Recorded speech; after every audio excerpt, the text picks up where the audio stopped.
here with Cory Doctorow, a best-selling science fiction writer, privacy advocate, tech guru, social justice activist. I don't know if you would call yourself that. I think so. Maybe in a different way than those words are often used, perhaps. I like human rights. Human I think rights, human rights yeah. is a really good way to say all of those things Yeah. pretty compactly. Yes. So, and I was just, I thought I might start with I was just talking to Darius before we started recording, our tech guy. Darius is a young science fiction writer, just graduated college, and wasn't familiar with Cory's work. And so I was trying to give him like a rundown. And that's hard because Cory has done a lot. And I didn't want to just recite the whole Wikipedia page, which you can all go look at, and it's long and full of things. My introduction to Cory, I think we've met a few times in person, but I think it was reading Down and Out in the Magic Kingdom, which came out in 2003. And it's I want to say a post-apocalyptic tale of set in Disney World with a bunch of people, I want to say mostly young people, who are trying to put together a civilization without money. And it kind of reminds me of The Postman in a way, the Bryn Postman. Yeah, because I love these questions. I mean, look, I ran for office. I work in government. So I'm really interested in these questions of like, how do we organize ourselves and take care of each other? And I think of that story and The Postman, and like civilization is delivering letters to each other, right? And those agreements that we make, that this is important, and Margaret Killjoy's anarchist writings as like all kind of in very different ways circling around these same questions, right? So. And I feel like thematically that's on point, but it's funny because I mean it was 2003, but my memory of that book is very different than yours because which is to say, it's sort of the flip side because it's almost the opposite of an apocalypse. Money is gone and so on, but in its place we have like abundance. Sort of almost turned up to 11 post-scarcity abundance. In that book. Sort of, but yeah, I mean, I would call it a post-scarcity complicated utopia about the problems of reputation economics and how any unitary theory of distribution on the basis of merit will always turn into these wildly unequal societies, that start to look a lot like money societies. Right. And that basically that it kind of presages contemporary kind of Piketty-ish thought that without redistribution, everything tends towards oligopoly. Okay, I got to stop you for 1 second and ask you. You used a term that I'm not familiar with, Piketty-ish. Yeah, Thomas Piketty, the French economist who had 15 grad students labor for 10 years to use data ranging from like granary logs from ancient Nordic kingdoms to contemporary records to the Dutch East India Company to track the capital flows of all wealth on Earth for 300 years, right. Which he summarized in a book called Capital in the 21st Century, in which he said that markets left to their own tend to oligopoly and become kind of top heavy and non-productive and then unstable. He's got these sort of benchmarks for instability and inequality that are like France on the eve of the French Revolution. And he advocated a policy solution, which was a 1% global wealth tax and a mechanism to get there, which was on fortunes over $100 million, and a mechanism to get there, which was to start with the Eurozone countries, move out to the entire EU, then the OECD, and so to gradually squeeze out all the places that weren't participating in the wealth tax to places where you couldn't buy anything, and so that you could stash your money somewhere, but right. The place that your money was had nothing for sale, and so you would to repatriate your fortune would be to face taxes on it. He's just written another book which I have not read and whose title I forget, but it's about 1,200 pages long, which is why I haven't read it. Capital was 700 pages, 1,200 pages long, about the ideological dimension of political economy and what our economic choices say about our ideology and what ideological choices do in terms of the economic doctrine that we evolve. So how the way that we think about the world creates economic systems. Okay. So I've actually I have heard of Piketty, so now I may try and read the first book at any rate. So I have advice for reading the first book, Yeah? which is that, so what Piketty is doing is something very heterodox, at least for the time, which was, I think, 2013. The contemporary discourse is pretty comfortable with the idea that inequality is a market failure. But the discourse of the day, and for 40 years, has been that inequality shows you that the market is working, because what it's doing is it's finding the people who contribute the most and allocating more capital to them so that they can make wise capital decisions that will create more common prosperity. And so he's doing this not as a philosophical question, but as a factual, evidence-led question, by looking back retrospectively through this, first of its kind data set. And he anticipates the counter arguments to this. And so what he does is he restates his thesis about every 100 pages, but in a way that rebuts another hypothetical counter argument. And so if you read it's very sprightly, and there's lots of it that's really good, where there's a lot of stuff about Jane Austen in there. And it's a very interesting, he writes very well. I contrast him, favorably to someone like Shoshana Zuboff, whose big book, which is comparably long, does not, it's full of reiterations of the same point that don't seem to be distinctions with a difference. But if you find that after 100 pages of Piketty, you feel like you've got the argument and he's repeating himself, you can stop. You've got the argument. Right. The thing that comes after that are his counter arguments. Yes. Okay. That's actually super helpful. And I'm interested. It makes me, I now want to ask how this connects to something like, when we talk about an abundance economy, it's so interesting that's how you guys think about down and out.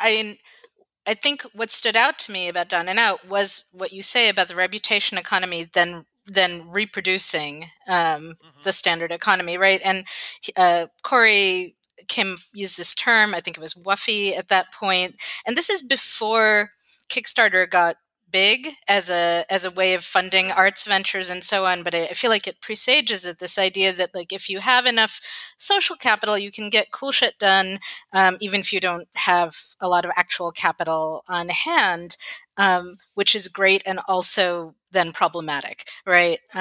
Social capital, the thing about social capital is that like other forms of capital, the way that it is allocated has the pretense of objectivity and the reality of a highly subjective arrangement. And so to see that, look at our own field historically, where we've had abusers in the field who had done wonderful things and who were given the benefit of the doubt when their abuse was noted or rose to the level of a scandal or breached, and were also given extra credit when they did something good. And how you have the inverse, right? Where you have people who are known bad actors who occasionally do something good, and those good deeds are discounted to zero, whereas their sins are magnified and considered to be kind of intrinsic to their identity. There was that woman who was pretending to be her own harasser and harassing other women of color and so on. And she had defenders who were like, look at all the good things she's done. And, absolutely understandably, the people she'd victimized said, I don't care, right? Which, fair cop, right? But at the same time, you have the inverse, where you have people who were known for their good deeds and who were secretly abusers all along, who, when their abuse came to light, it took a long time for that abuse to actually stick to them.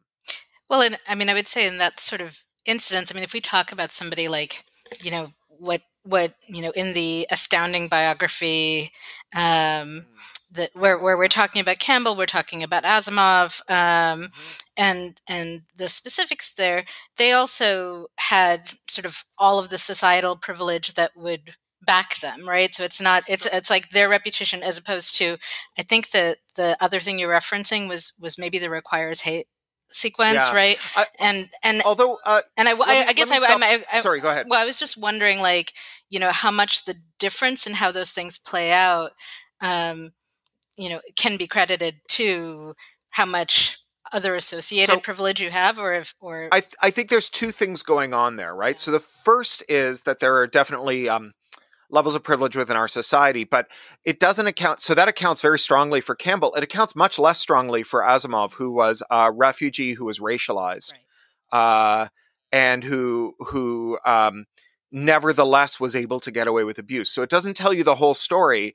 And I think the other part of the story is something that we sometimes see in other reputation economics. So there are a bunch of famous studies where people study how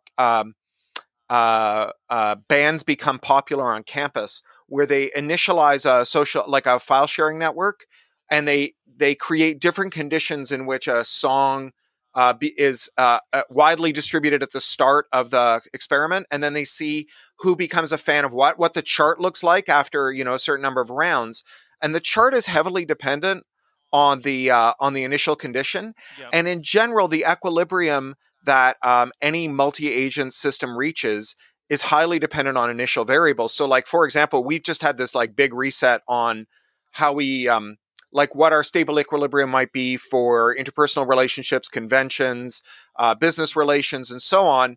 And there's this idea that when we turn it back on again, it will fall into the same equilibrium as though that one was foreordained. And actually, we're science fiction writers. We know there are a lot of different equilibria that are possible, and none of them are more likelier than the other. And so, we have this idea when we talk about privilege that so much of privilege is luck. And Asimov, in part, got away with it because he was lucky, right? So he accumulated reputation before he accumulated a disreputation, and the initial boost, right? The weak signal amplification of his initial kind of the things that he did that made him a mensch were things that then snowballed to keep the things that might have disqualified him from being viewed as a mensch from actually becoming salient in the way that people thought about him within his field. I think that's probably that's one aspect, but I mean, both can be true at once, right? There's also that's what I'm saying. Yeah, there's also overdetermined factors where it's both true that all else being equal, like an initial head start can like snowball, and also that there's like headwinds and tailwinds, right? So and at any given moment in history, and your ability to play whatever game. The difference in what skill sets are afforded by that particular constellation of affordances in the system. And I want to mention a science fictional thing that I'm doing right now that relates heavily to this. So Joe Straczynski is Harlan Ellison's literary executor, and he's asked me to write a short story for The Last Dangerous Visions. And I'm writing a story called Jeff D is 5. And although we'll see if Joe lets me keep the title. I hope he will. And I told Joe when I spoke to him that I had a complicated relationship with Harlan because, like a lot of adolescents, I idolized him. And then I met him. He was my Clarion instructor, and he was so bad that the director was fired for allowing him to go on to teach. And he was told that he could never return again because he was so abusive, right? And harmfully abusive. And over the years, we had a very fraught relationship where he was often very disparaging about me in public. We were on a panel once where he threatened to punch out a co-panelist for saying things, for agreeing with me. And when he died, I wrote an obituary about him in which I discussed this idea of the ledger, where we try to evaluate the value of someone's life, whether they're alive or after they die, as though there is a side of the ledger that contains their good deeds and a side of the ledger that contains their sins. You talk about this in Attack Surface, actually. Yeah, that's right. And if they're in credit, we give them, we absolve them of their sins. And if they're in deficit, we send them to hell. And I think that is, it's a huge failing. And I think one of the great failings of it is that if acknowledging sin requires writing off the sinner, then the people to whom the sinner matters will defend them longer because the cost of acknowledging their sin is higher. And then, so what that does is it allows powerful abusers to abuse for longer because people don't want to denounce them because they don't want to write them off because of the genuine good that they've done. And so it's a very dysfunctional way of viewing the world. And yeah, you're right. I put that in Attack Surface as well. It's something that's very much on my mind. I've been having a correspondence with Stan Robinson about this as well. I think it really is like the truth and reconciliation question that we are having and that we're going to have about white nationalists and about Trumpists and so on. Those guys don't dig a hole and climb inside after they're done. I published a story this morning as we record about the fact that Trumpists are getting jobs. And the only reason that matters is because they're saying they can't. But it's not like I didn't expect them to have jobs, right? Like these guys aren't going to be like, well, I'm so ashamed of having worked for Donald Trump, I'll just dig a hole, climb in, and pull the dirt on top of me, right? Like they of course they're going to have jobs. So they're going to be with us for decades. So how we deal with them, you know, in a world in which there are still people waving Confederate flags, in which they stormed the Reichstag last year over masks, and in which we still spin a Gregor every Purim over a Grand Vizier who's been dead 5,000 years. Like, how we reconcile is like, it's a really important question that we don't have any good answers for. I just watched last night. I happened to be browsing and ran across Ender's Game on HBO Max, and so I watched it. And then, and I hadn't gone to see it in theaters because when it came out, there was a lot of discussion about the fact that Card was had sort of accelerated his homophobia in some ways. He was sending money to conversion camps, and it had gotten pretty bad. I mean, I had met him. I had even talked to him when I was living in Utah about sort of the homophobia, and you know, we'd had a conversation that had given me the impression that he was sort of like trying to negotiate. There was a position that his church held, and he wasn't necessarily happy about it. So I almost defended him for a while on that front, and then he became harder to defend. And so all of this meant that in I think when the movie came out, I didn't want to send money his way, right? And I think that's fine. But a lot of my friends wrote him off entirely. A lot of writers I know, a lot of people who are like, I can't read anything of his, and I think that's a totally understandable personal choice. But as an academic, I think it's not a choice I can make as an academic, right? Does that make sense? Yeah, I mean, you know what made me write him off? It wasn't. I mean, I was capable of enjoying the work by a bad person already, right? Because I like read Tolstoy and stuff, right? And so like I was absolutely Lovecraft. capable of enjoying. Or you know who the big one is? Knut Hamsun, right? This like Norwegian anarchist writer who wrote these incredible books that all the anarchists I knew as a teenager loved. And then I went to Norway and they're like, we don't talk about Knut Hamsun. And I'm like, why not? It's like, because he wrote a letter excoriating the Norse for being rude to Hitler and asking Hitler to come back again. Wow. I was like, oh shit. Yeah. Right? So I was perfectly capable of that. Do you know what changed me on Card and on Ender's Game was John Kessel and his essay. Yes. So someone just linked me to that. I haven't read it yet. I hear it's great. Yes. Yeah. So what he does is he points out the trick that Card plays, which is to get you to sympathize with preemptive strikes, where he's got a character who gets teased by people and murders them because he knows that if the teasing would go on, that they would someday escalate. And so he is a victim because the bullies make him murder them in order to defend himself from things they might do in the future. He's already always a victim. But yeah, wait. Card's a Bushy who supported the Iraq War. It's exactly the same logic. I want to argue with this just a little bit because I feel like I agree that he makes that argument, but I feel like he makes that argument the same way Nabokov gives you Lolita. He makes you sympathize with this person and put you in that head so that at the end of the book, and very much in the sequel, Speaker to the Dead, it is all about undoing everything he made you believe in book one, right? And so I'm not sure. I got to go read the Kessel essay. I'll read it. Maybe we'll come back and do a whole thing on this. But yeah, so I think that what happens is that he makes you come with Ender on his journey of healing from the trauma of having done it, but not. I mean, not question the preemptive strike. I don't know. Did he kill Bonso for like? Was he justified to kill Bonso? Like in the shower when he kicks him to death? I don't think the book is making the argument that he is. So I think the book wants you at the end to realize that the preemptive strike argument is an unethical argument. So and in the movie, in fact, they end the movie basically with the Harrison Ford character saying this, and and Ender refuting it very directly in a way that I think doesn't happen as explicitly in the book. But which, of course, may be the screenwriters Right.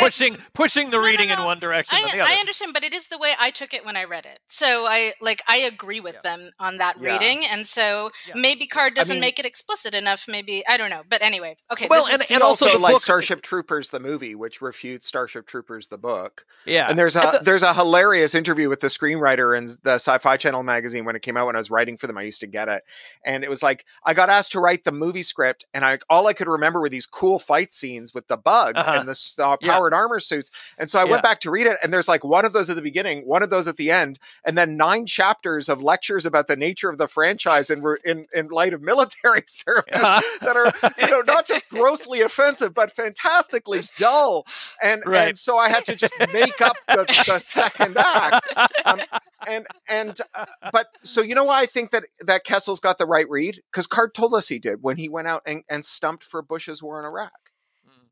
I think, yeah. I went ahead and paused because I haven't read the Kessel. So it's also, well, you should read the Kessel. When I read the Kessel, I felt like this is a great takedown, but also there's also a multiplicity of readings. Like when you say, Marianne, the book intends us to have this reading, that can be true even if Card doesn't know that the book intends us to have this reading, right? The author is dead. So like it's, the screenwriter has every right to go, this is my version, and well, I mean, and I would say, especially with Card, the extra textual Card stumping for the Iraq War, it does tell us maybe something about authorial intent, but a lot of times people writing a book, it's a lot like I'm very sort of interested in this in C.S. Lewis, that there is C.S. Lewis, the sort of starchy Anglican who has very, distinctive ideas. And then there's C.S. Lewis, the kind of wild pagan seeker who's like writing against that, you know what I mean? So that the characters keep straying from Lewis's official theology and he keeps having to come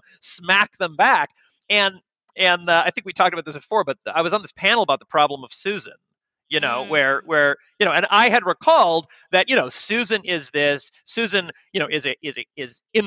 child and gets to experience all of Narnia, and then she grows up and she cares about stockings and lipstick and is sort of banished from Narnia, and like her whole family dies and she doesn't get to go to heaven. Essentially, she stops believing and she's cast out of the kingdom of heaven. And as a young Jew, reading and loving these books and then getting to the end and feeling totally betrayed by like I was very clear when I read that I went 10 or 11 that I was that I got kicked out at the end of the series. I was not coming along to the new Narnia. Although he makes a provision for the virtuous pagans, right? The Calormenes. But it's such a of course. It's like but it turns out this guy, while he thought he was worshiping Tash, he was worshiping Aslan all along, which is like that in a way that was what made it so overtly that was the offensive part. Like that was the loophole. I was familiar with this loophole, right? Like the people who were like, the people who were like, well, maybe you just don't know, really, Jesus will save you even if you don't. Anyway, but I had remembered it as being like the characters just sort of diss Susan. They're like going to New Narnia and they are like, oh, Susan, she doesn't believe anymore. She believes in lipsticks and whatever. And that, Lewis's characters, and I thought this is terrible of the Pevensey children to like abandon their sister. But actually, then I went back and read the end of it. And C.S. Lewis may have intended that, because he was very clear that, like, if you do not believe in the Savior, you're going to hell. But he was too good a writer to get his characters to do that. So in fact, that scene where they're like lipstick and whatever, that's actually not her siblings. That's Jane, who like barely knows her, and Polly being catty about her. And the siblings like are notably silent. If you actually read the scene with adult lives, there's this awkward silence where they're kind of miserable and they don't actually know that she's been damned. They don't know until the end. And so the book ends before her siblings find out that she's not coming. And it's like C.S. Lewis, his nerve failed. He could not write that scene.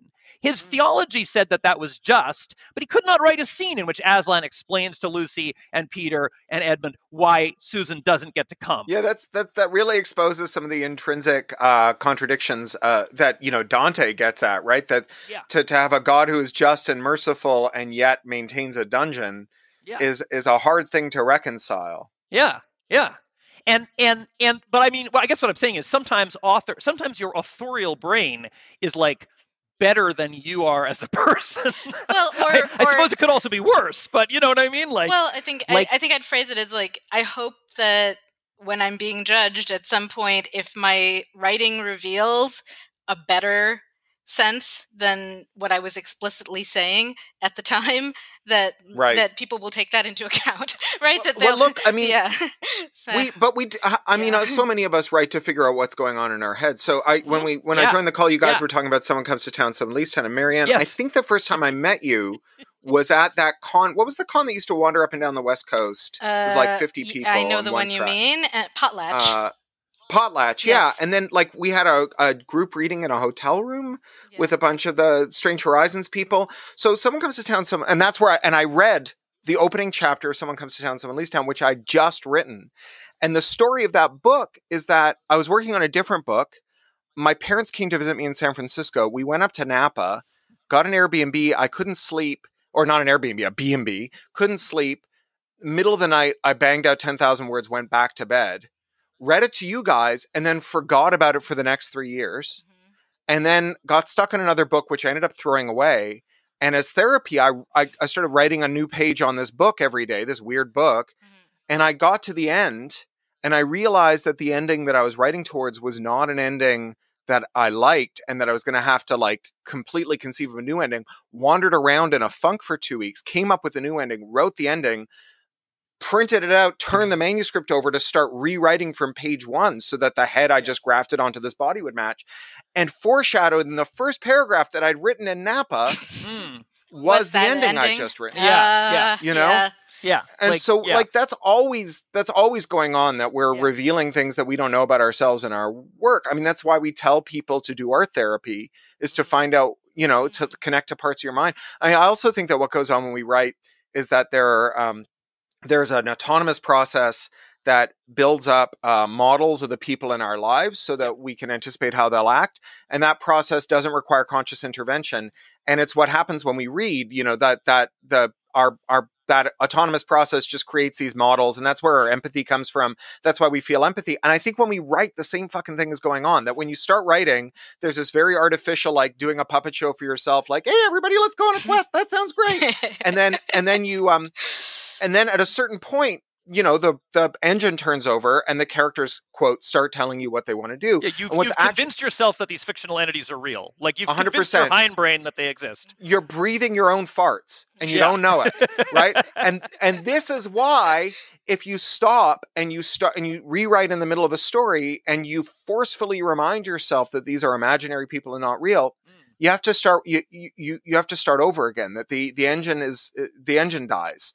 And it's like the coyote running off the cliff and then making the mistake of looking down and falling, right? So long as you don't forcefully remind yourself that you're making it all up, you know, your brain will give you like that, that automatic kind of muscle memory stuff about what you can anticipate people of certain proclivities might do if you say or do certain things around them. And I think it's even, I mean, in some ways it's even more dramatic than that, it's like, the idea that our culture is very keen on, that we are these unitary selves, like that there's a Ben who does these things, and that is historically contingent and kind of a hack. Like, it's like our conscious minds are like a little sort of narrative generating device, and part of their purpose is to be like, oh, I'm modeling all the other people, and then I'm also modeling the me, and oh, this is the thing that I would do.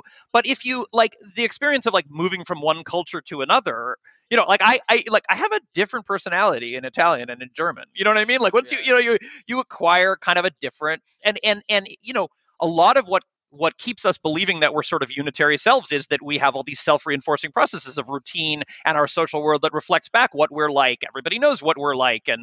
But you know, there's a lot going on in there. And I mean, you see it in these instances where often with writers, you know, where you see different parts of themselves leaking out that are not necessarily the selves that they present to the world.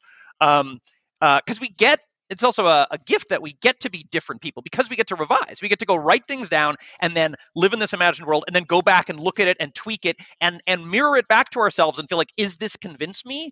And that is sort of a different the things we then say are somewhat different and often deeper than the things we would say when we're playing the persona of ourself that we play when we're, with in our various social worlds. That does. And, so it kind of points to the fact that we're already not one thing. And so inhabiting all these different characters, it's sort of like being possessed by different, anima in a, you know what I mean? Like the idea that the god comes and inhabits you and rides you is like not is like sort of typical in a lot of cultures' understanding of the world. Like that you aren't necessarily always doing the method acting of this person that you have been always in this particular role you've been playing the whole time. Sometimes you're somebody else. But there's also I don't know, I feel like that's great, but I want to seek for integrity, right? Like if I don't know, Delaney has a quote, I want to say it's at the beginning of his memoir, Motion of Light Motion Through of Water. Light and Water. And I think he has this epigraph about how society is always pushing you towards the most conservative position it can, right? And it might have been there, it might have been Heavenly Breakfast, I can't remember. In one of his memoirs, he was talking about this. And I think about that a lot. And I think about, this past summer, I had a moment where there were these Black Lives Matters protests happening locally. My family had really shut down hard for the pandemic. We were basically not leaving the house. And I just had this I should be out there with the protests. I should not go out there because we don't know how much that's going to contribute to pandemic spread, right? There were these two things, and I was a little paralyzed, and I ended up literally writing a story about it, fiction, which is going to come out in an anthology pretty soon, where I was sort of arguing it out with myself. And at the end of the story, the character goes to the protest, and I was Kevin and I had, my husband and I had been not quite fighting, but we'd been arguing from March to July about, my risk tolerance is set out a little further than his. So there had been a couple points where I had gone to do things and he'd gotten really upset about it, right? And go to the garden store or whatever it is. And so we kind of navigated that to a point where we were mostly not doing stuff. And then I don't know, I had this conversation with him that was I think I kind of have to do this. And he's like, I trust your judgment if you think it's important to do it, right? But it wasn't easy. It wasn't a simple decision, and it was a little scary. And I think if you write the story and the story is making an argument that really is what you believe in the back of your brain, there's then that next step of, can you get yourself in the real world to maybe change your public positions or, act differently than you might have before, right? And so I don't want to I don't want to disagree that we all have these different selves that we inhabit. I mean, I'm certainly a different person, in my Sri Lankan family with the relatives than I am living in Oak Park, right? So, Sure. But I want an integrity that goes between those. I don't know. So I want to talk about two things in respect to that.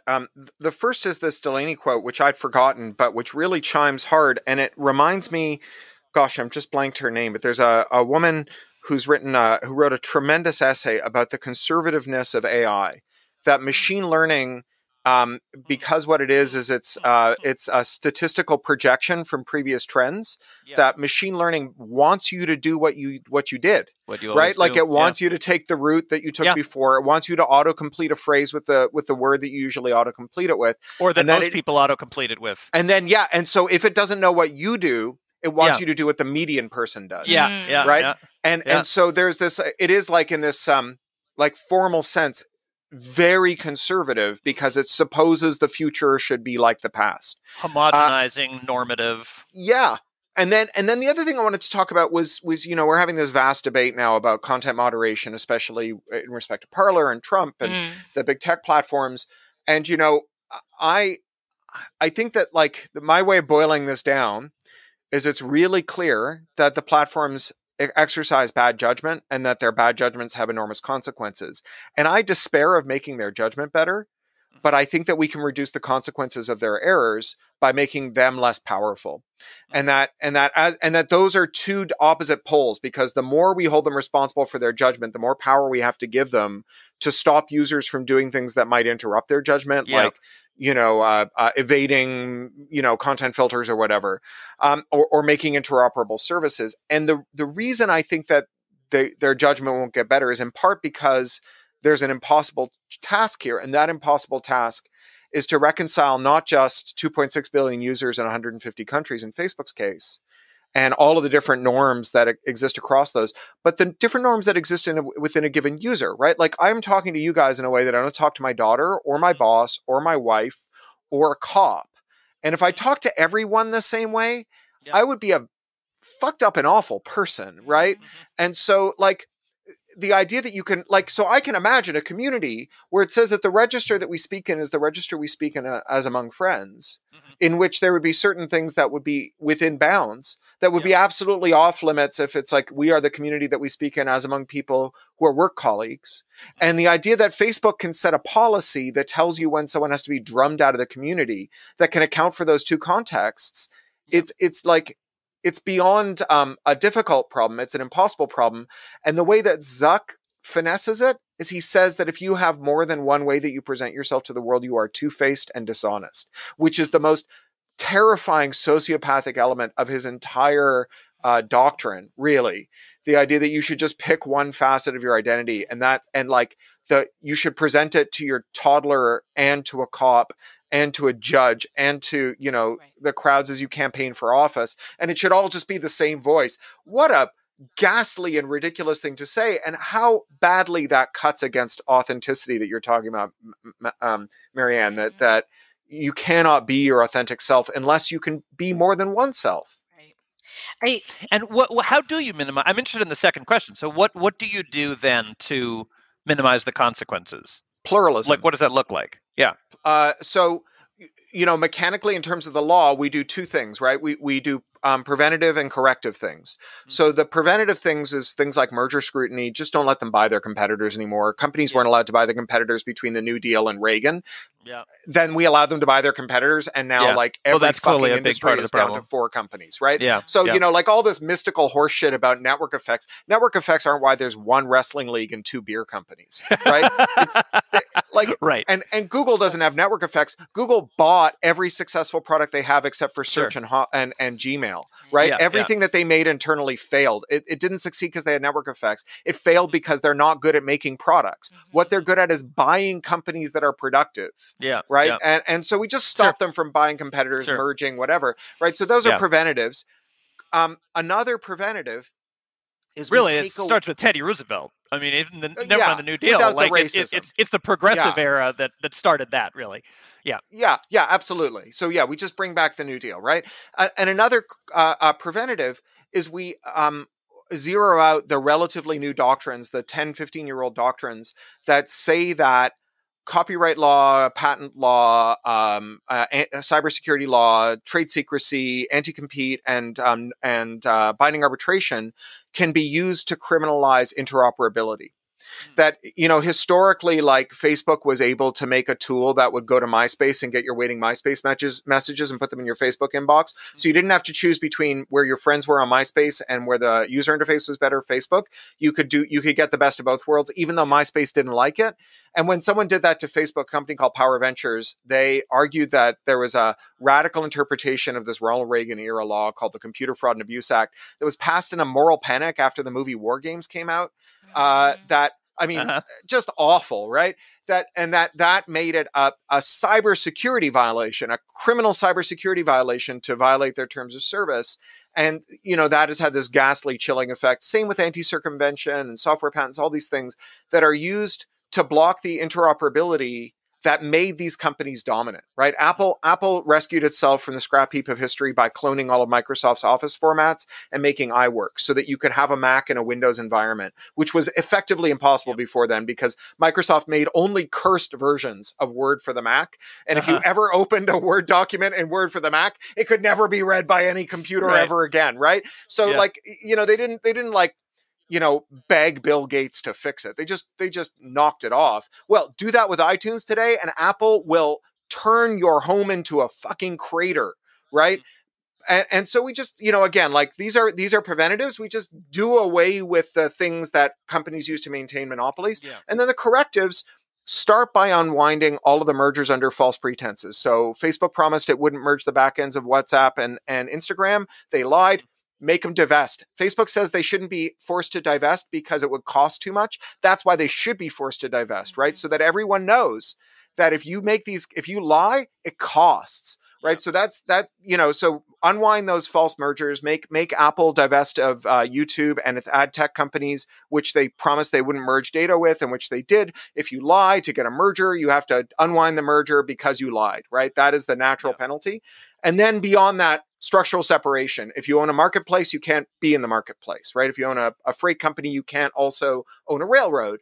If you own a bank, you can't invest in companies that the bank loans money, that compete with the companies the bank loans money to, because then you can, if you have two competitors, one of which is owned by the creditor, they can just say, oh, you don't have to pay your debt this month, and you do. And then you see who wins in the market, right? So structural separation, all the traditional remedies that we've always had. And then beyond that, reform shareholder capitalism and so on. But like those are good starts. And the way that you do that socially is you weld together a movement of people who are angry about monopoly in beer, people who are angry about monopoly in eyeglasses, in shipping and logistics, in finance, in glass bottles. One company in America makes glass bottles. It's a huge bottleneck, so to speak, in our vaccine distribution. Athletic shoes, every single industry is monopolized. Health insurance, obviously, but pharmacy benefit managers and pharmacists and pharmaceuticals, all three are monopolized. Hospitals, emergency rooms, all of them, right? So you make common cause with all these entities who currently think that they're fighting 1,000 different issues, and you show them that there are 1,000 different ways to get involved in one cause, which is pluralism and anti-monopoly. And that's how you build a movement, the way we did with ecology, where we took owls and ozone and whales, and we made the one issue called ecology. Yeah. Yeah. And so what does the world of social media then look like after you've done that? So essentially you have pluralism, you don't have everything on Facebook and Twitter. So then you have a million different things. I mean, is that, and so you have a million different. I'm writing a book now full of baby Twitters with like the baby bells. And so what it means is you have, think of it as being a bit like the phone network now, where you can call to a first approximation everyone who has a phone.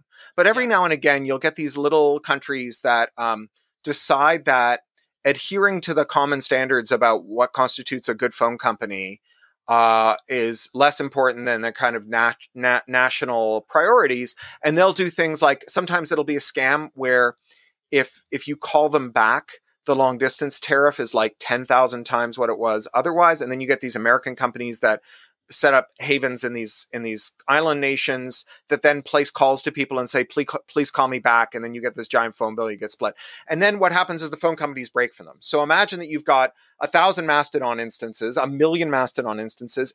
They're nominally by default federated with each other. You just send messages to everyone and everyone sends messages to you, including people on Twitter. Right. And so you can leave Twitter, keep all your followers, talk to them and read Twitter. But if there's a Twitter policy that you disagree with about speech, you and your community can override that policy. And if Twitter says that it's too much, or if another instance says that it's too much, if Parler says that your moderation policies that require respecting people's pronouns are beyond the pale, they can refuse to federate with you, right? And so you will get these fractures.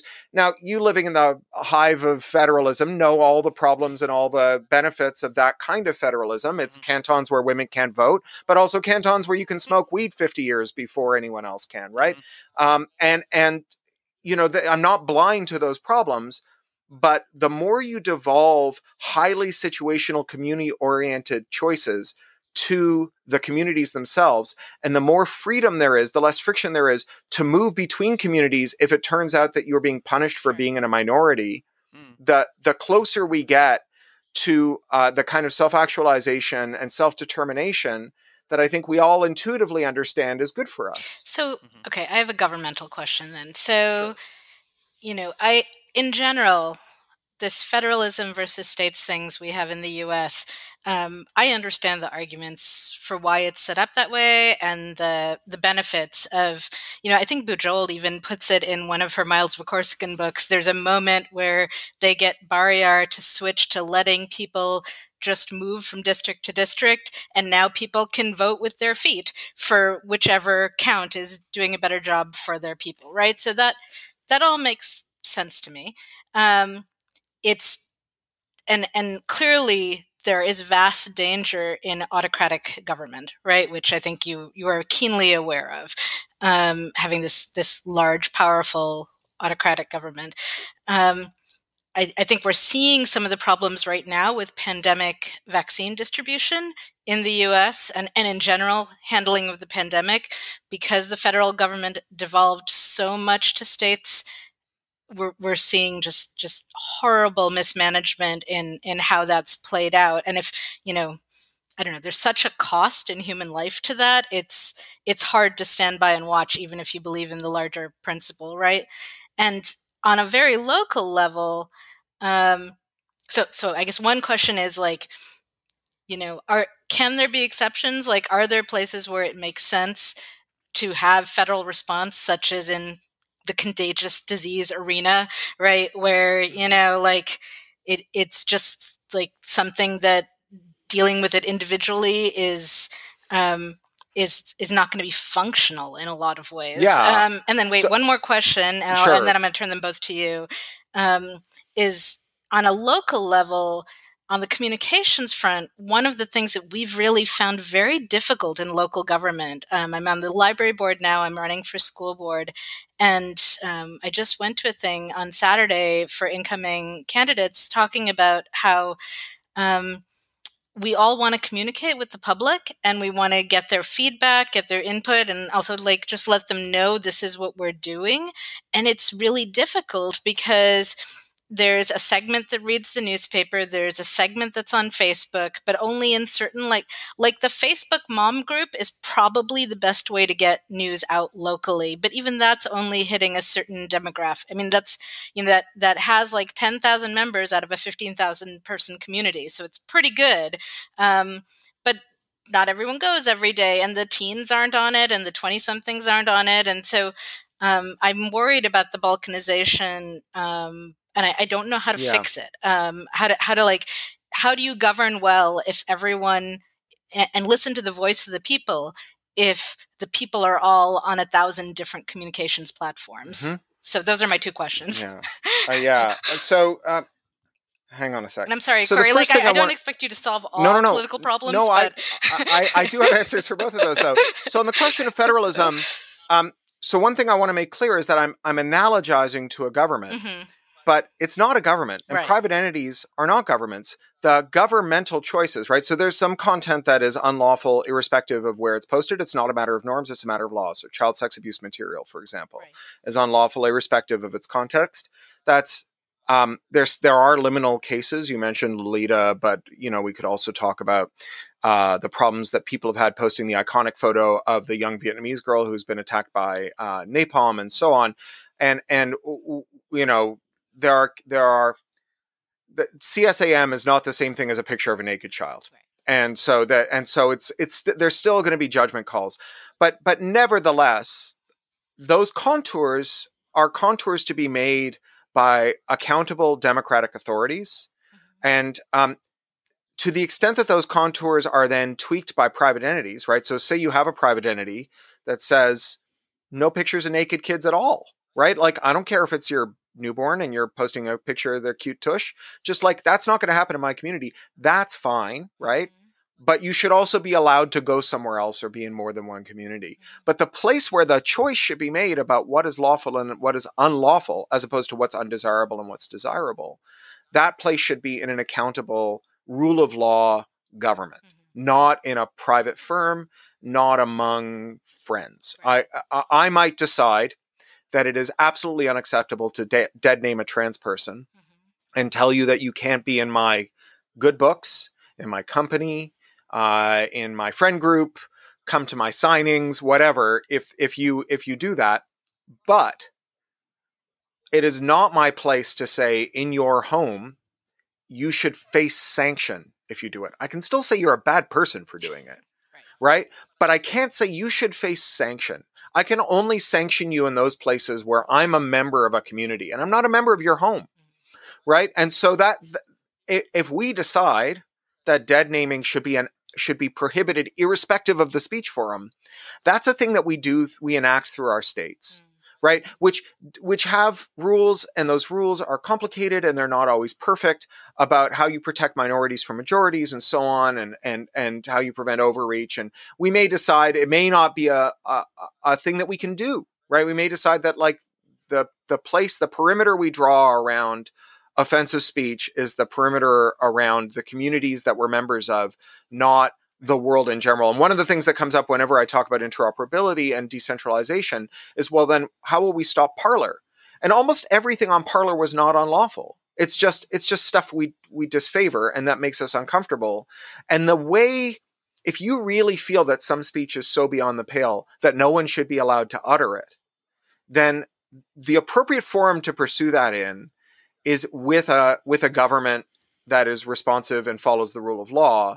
It is not through vigilantism, where you root out all the places in which that speech is uttered and demand that they be removed by third parties. I just think I think that's very important. And I think it's important because the primary targets of that kind of vigilantism is not transphobes and people on Parler. It's leftists and union organizers and feminists and trans activists and sex workers' rights activists and so on, right?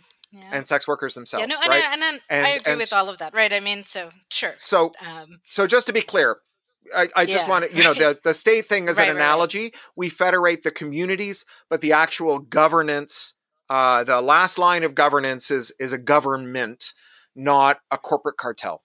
And then on the question of fragmentation, the reason that the fragmentation matters as much as it does for you trying to have your finger on the pulse of more than one community is because the firms block interoperability, right? Like the company that Facebook sued out of existence by citing the Computer Fraud and Abuse Act was an aggregator that would take all of your inboxes and put them in one place, right? And so that you could filter them, right? And look at them in one place and respond to them in one place, which is a thing that Facebook did, right? You could read your MySpace and your Facebook messages in one inbox. That's what Power Ventures did. And so, again, like we have people going, oh, we should block scraping because people do bad things when they scrape. People do bad things when they scrape. Scraping is how we got all of Parler before it went down and how we're able to hold those people accountable. Scraping is how we will escape Facebook without insisting that all of our friends synchronize our watches and we all leave Facebook next Wednesday at exactly 12:03 p.m. and jump over to Discord or whatever, right? Like without those adversarial interoperable layers, then we are prisoners of the platforms, and the features that are made available to us are the features that don't gore their ox. And so maybe Facebook does, like, here's an example from Facebook land that's like a real, like, live example. After all of the electoral disinformation in 2018 and in 2016, Facebook entered into both settlements with regulators and into kind of public promises with their users to set new limits on political information, on political advertising intended to curb political disinformation about labeling, claims, and so on. And to keep themselves honest, they created a repository where all the paid political ads would go so that researchers could go and examine them and make sure that they were living up to their promise, right? Well, they didn't put all the political ads in there. So NYU has an engineering group that made a thing called Ad Observer. That's a browser plugin that Facebook users choose to run that grabs every ad they see and puts it in a repository called the Ad Observatory. And accountability journalists, activists, regulators, and so on depend on the Ad Observatory to make sure that Facebook is being kept honest, to find the ways in which Facebook is failing to live up to its own promises. And Facebook says that this tool compromises its users' privacy because it could scrape private information at the same time. And they are invoking the Computer Fraud and Abuse Act and copyright law to shut down the tool, and have legally threatened this engineering group. and they say that they're doing it to protect their users' privacy, right? It's like the GDR claiming that the Berlin Wall wasn't there to keep people in; it was there to keep, like the capitalist hordes from entering the socialist paradise. Like we're doing this for your own good, to help you, because we know that otherwise bad things would happen. And so, the Facebook, relying on Facebook to let you do the thing that you need to do to have a good public sphere, requires that Facebook make the internal calculus that it won't harm their shareholders. And that is not a calculus we should or could rely on. And instead, we should be able to override those choices. And that's how you get a pluralistic world that's also a world that you can have a unitary view into. And finally, the power dynamic of this is that when Facebook and its colleagues in the big tech cohort are concentrated, they, on the one hand, extract monopoly rent, so they have a lot of extra money. And on the other hand, they constitute such a small group that they can agree on how to spend it. So one of the things that's just come up in the Facebook-Google antitrust over ad pricing is that Google and Facebook formed a cartel. They formed an agreement, right? And one of the reasons they were able to form an agreement is when your industry is down to 3 or 4 companies, everyone who's qualified to work in the C-suite of any of them used to hold a job at least 1 or 2 of the other ones, right? So they all know each other. Like they're at each other's kids' bar mitzvahs. They're like each other's kids' godparents. They're executors of each other's wills. They're married to each other, right? And so like the idea, like they don't ever have to have, a boardroom where they all get together to collude, although they fucking do that too. But even without that, they would still be collusive because there's only 4 companies and everyone who works at them, it belongs to the same Tesla owners club. Right. Mm-hmm. They dock their boats at the same marina in Redmond, Yep. All right, I feel we were going to try pausing halfway through, so this seems like a good... In order to let Darius edit things better. And also to let everyone breathe. And this feels like this is new for us, so we haven't quite figured out a mechanism for it yet. But I think that was a good... After the break, if this were our opinions are correct, this is where we get 30 seconds of Chris Palmer's electronica. Yes. Exactly. I think that we're going to get something along those lines. So after the break, we're going to come back. And I actually have a couple things that I hope we get to. I want to talk about copyright liberalization, Creative Commons, maybe the Tor anonymity network, and of course attack surface. So yes, I was going to say, I think maybe when we get back we should start with attack surface and with, the literary and then because certainly the other any one of those other topics could definitely eat up the rest of the time. Yes, so. all right, entirely true. Fair enough. Okay, so we're taking 5 and we'll be back soon. Okay, so we're off the clock right now. I have a little bit of like law trivia that might amuse you, Cory. My father-in-law is Judge Ronald White, who was in Silicon Valley at the time of a whole bunch of tech cases and oversaw all kinds of things. And so there was this, he's the one who ruled that an internet access provider isn't a statutory common carrier.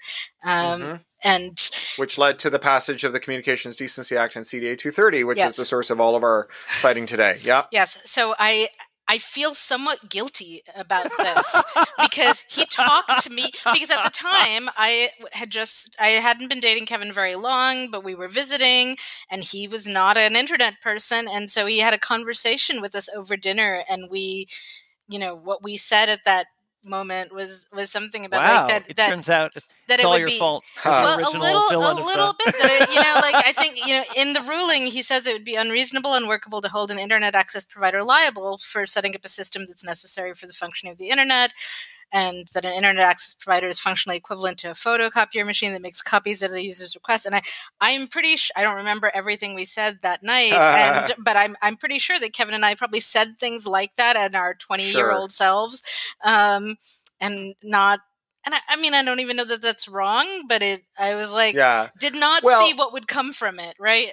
So CDA 230 was written by Ron Wyden after the difficulties that arose from having multiple competing precedents in that on those questions. So even if you feel like you're responsible, like ultimately this was actually Ron Wyden, and oh good. Well, and a lot of people got sober second thought on whether those analogies were the right analogies. I mean, we just didn't know. I mean, at the time. So, and he was listening to. I mean, he had expert testimony. He was just also talked to us over the dinner table, and I'm like, oh, right. So right. Anyway, that was random. Does anyone need a restroom break? Like, sorry, this is the mom in me being like, anyone have to pee? Quite all right. Okay. I'm gonna get more water because I actually have almost drank all of mine. I'll be right back.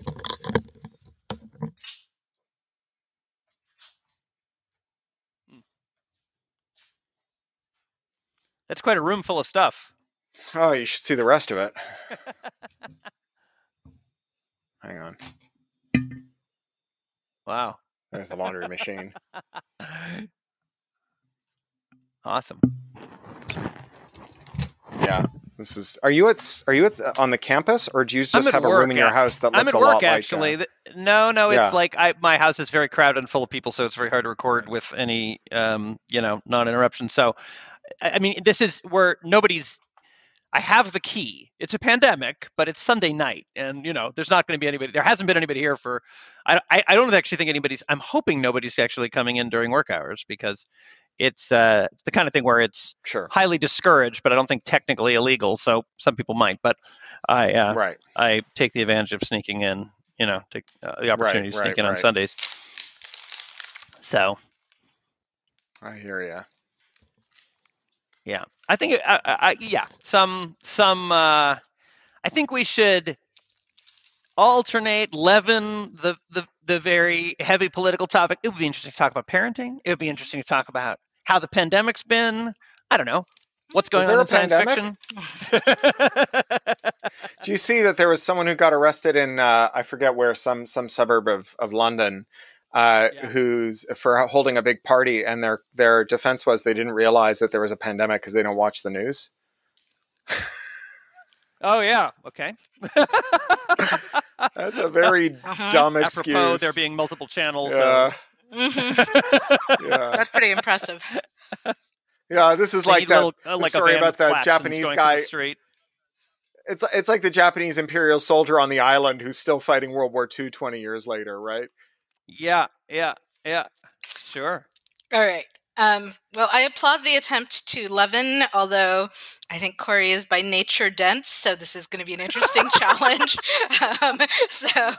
You don't mean that the way it sounded. No, you know what I mean. I mean, like, it's good. I mean, it's like it's dense with information and concepts and complexity, and it's like Ada Palmer's like that too. Like you ask her one thing and you get like a 5-paragraph disquisition in response. Sure, I just think we should. Have you seen our 7-part, 3.5-hour per session University of Chicago joint seminar that we led a couple of years ago? I was in one of them, the censorship thing, right? That's right. You were in one of them. I was in one of them. Yeah. So that was You guys are great.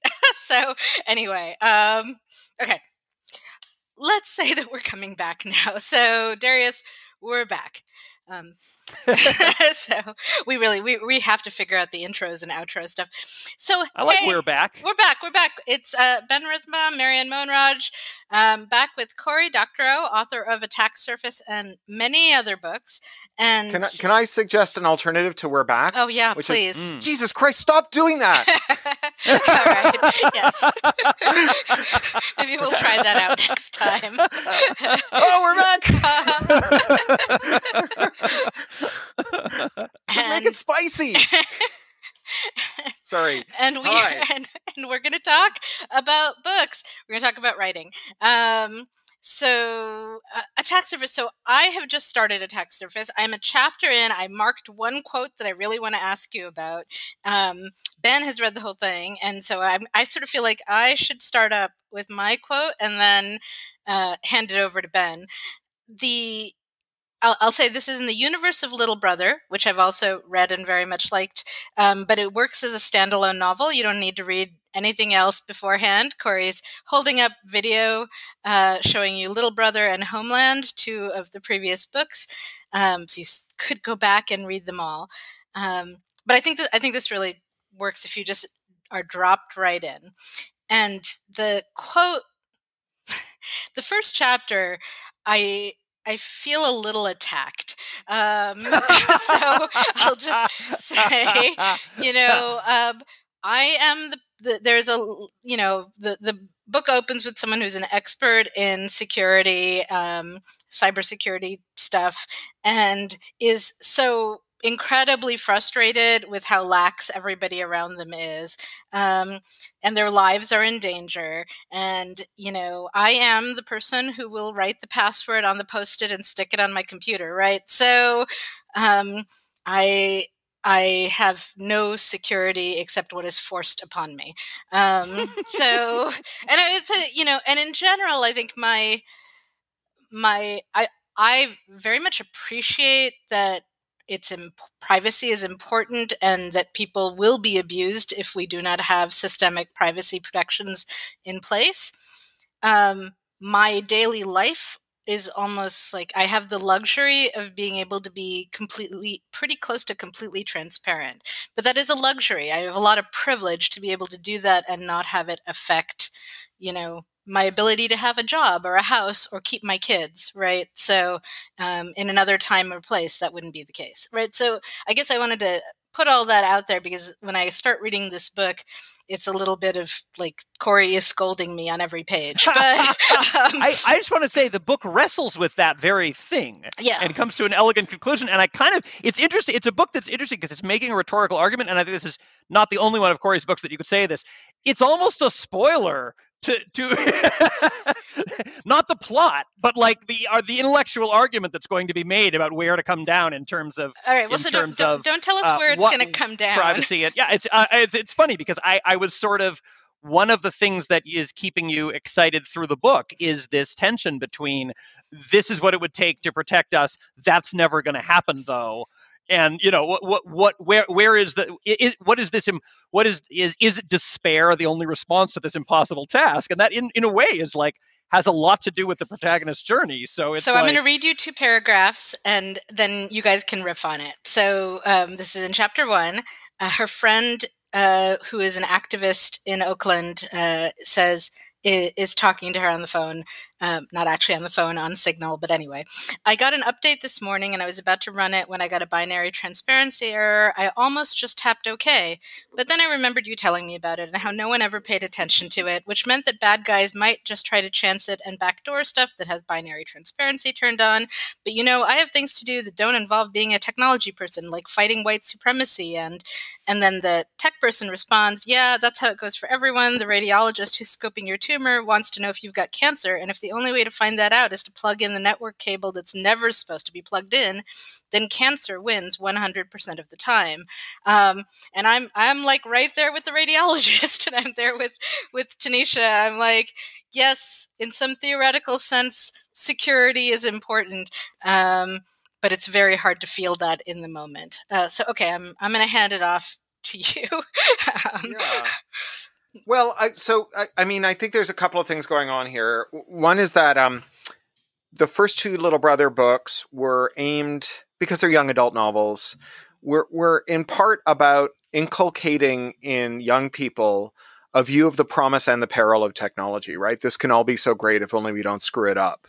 And so, to try and convince them to commit their lives to demanding and even producing the kind of technology that doesn't require that you be like an ever vigilant ninja to use it well. I mean, there's this argument that says, well, why do we need fair labeling on our food? Everyone can just have a lab at home, and when they bring it home, they can test it for rat turds and plutonium and horrible neurotoxins before they eat it, and we'll just have a market that'll sort it out. That's not realistic for obvious reasons, and the same is true about our technology. That we have technology that is harmful to its users, that not only are firms allowed to make and market with impunity, but also it's even worse than that. Their critics aren't allowed to remediate or even disassemble and make warnings about some of the worst elements of these technologies. So it's like everyone, not only do you have to go home and like measure the amount of rat turds in your food for yourself, but if you find some, you're not allowed to tell anyone else about the rat turds so that they can avoid them, right? It's every rat turd detector for themselves. And you know, it worked, right? Little Brother actually inspired a lot of people to become the kind of technologist who cares about this stuff. And you know, the when I held up the reissue of Little Brother and Homeland from last summer, there's an intro to this new edition by Ed Snowden, who in fact took Homeland with him when he went underground, right? And wow. Like there's a lot of people who read these books and rethought their relationship to technology, but there's a lot of people who didn't. There's a lot of people who, despite the fact that the most common pathway to falling in love with technology is to feel very empowered by it, right? To like write code and have a computer do something perfectly for you, share that code and be able to improve the lives of other people, use the networks that you're sharing the code on to discover other people who know the words for the things you've always felt that you don't have words for, and become more of who you are, right? That those people, nevertheless, their job like 24/7 is writing code that makes sure no one else ever has those experiences one way or another, right? That they're disempowered by technology, not empowered by it. And this is a book about those people, right? What you do. We talked about Truth and Reconciliation before. What you do when one day you look in the mirror and your rationalizations collapse. Do you build new ones, or do you try to come back from the brink? And what do we do with you when you have that moment? How do we relate to you? And so, you know, what you're reading there is the beginning of someone's journey on that to making those hard choices for themselves. And it reflects a view I have that if there were people who once upon a time believed that with cryptography and other privacy tools, we could build a demimonde where the government couldn't reach into, where superior technology would make stupid laws irrelevant, that day has passed, right? That everyone knows that the easiest way to break cryptography is with rubber hose cryptanalysis, where you get someone whose key you want, tie them to a chair, and hit them with a rubber hose until they tell you their passphrase. And the way that you prevent rubber hose cryptanalysis isn't by making your ciphers stronger. It's by making your government more responsive and improving the rule of law. And the relationship that these things have is you use the temporary shelter that you get from technology to create structural changes in society, rather than thinking that you can coexist with an unjust society, and that the equilibrium that the society arrives at that keeps it honest is the knowledge that when corruption emerges, there will be private spaces where people who lack power can discuss the corruption, make common cause, and take action to check the corruption. And so the tools need to be there anyway, even if the society is just and honest, so that it stays just and honest. And that's the like shape of the moral imperative in the story. And I think there's a sort of an analogy to the environment where, you know, acting like the solution to climate change is that everybody personally recycles and, you know, and only bikes and never takes a plane is sort of a recipe for disempowering, for making everyone feel like it's their individual fault, and making them feel demoralized. And that's how that is, I feel like even more so, that is how privacy issues live for everybody. Like, oh, I know I should, as opposed to what the fuck is going on that this is even necessary? You know, why is the only way to get around, you know, burning dead dinosaurs? Like, why, you know, Sure. why is my life set up so that it's why is the world set up so that it's a sort of elite privilege to not kill the planet? Like, if you have a really nice income, you can pay for the right to say that you're not killing the planet. That's not the default. That's like a special high-priced good. Like, that's a weird state of affairs. And it's like the same thing with, you know, like everyone should essentially, the state that privacy software is sort of like everyone should feel it guilty that they're going around not having done everything possible about it. And, you know, whereas what you're saying is a structural change would make that the default. Like, if you did the obvious thing, then you wouldn't have corporations stealing your data and the government prying into it. And to call back to the previous discussion we had, consumerism is a very powerful tool, right? The reason that consumerism is in such good odor is that its pioneers like Nader were able to use consumer buying power to create very fast change that was much faster than political change, because there was competition. Right? Consumerism in the absence of competition is a recipe for despair. Just recycle harder will not save the planet, because it won't make firms responsive to you. Right? Firms don't care whether you shop for recyclable or not recyclable, because if you walk down, this is a great challenge. Walk down your grocery aisle, pick up everything in one aisle, in the jam aisle, and look for the manufacturer. It's at most 2 companies. Sometimes it's just 1. 100 brands, 1 company. If you choose the higher recycling one, it's just a way for them to charge more money to you, right? It doesn't reform their practice in their lower recycling jars, right? They can have the high recycling jar and the low recycling jar. And in fact, whenever like Unilever or any of these packaged good companies buy a major competitor, they say, well, our customers want choice. They value choice. That's why we're buying this other company, so you can choose which of our products, and right? We get your money choice. either way. Yeah, right. So I'm now totally curious. I was going to ask you about Amazon in a different context because of this. So now I have like multiple Amazon questions. One of them is that when I was reading something about Amazon's business strategy, and I'm going to let you ask this question, but I want to get back to the fiction and the literature aspect of Attack Surface.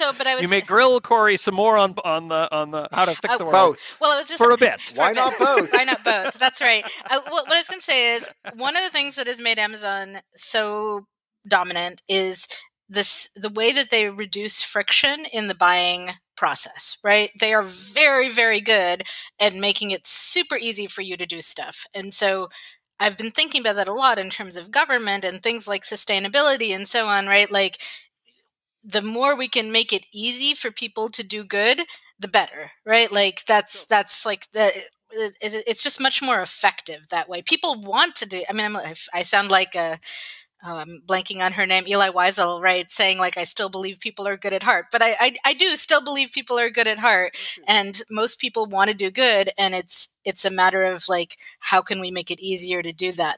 And now I kind of want to segue from that into like asking what you think of Amazon. Apropos Amazon and local government, going back to interoperability, we already have some of this around the margins, but no one's trying to field it in the mainstream because they're worried about getting clobbered by Amazon. But imagine if your local library system said, check books out of your local library by installing this plugin, and then just search on Amazon, and it will replace all the buy now buttons with check out of your local library buttons. Yeah. Right. And does that plugin exist?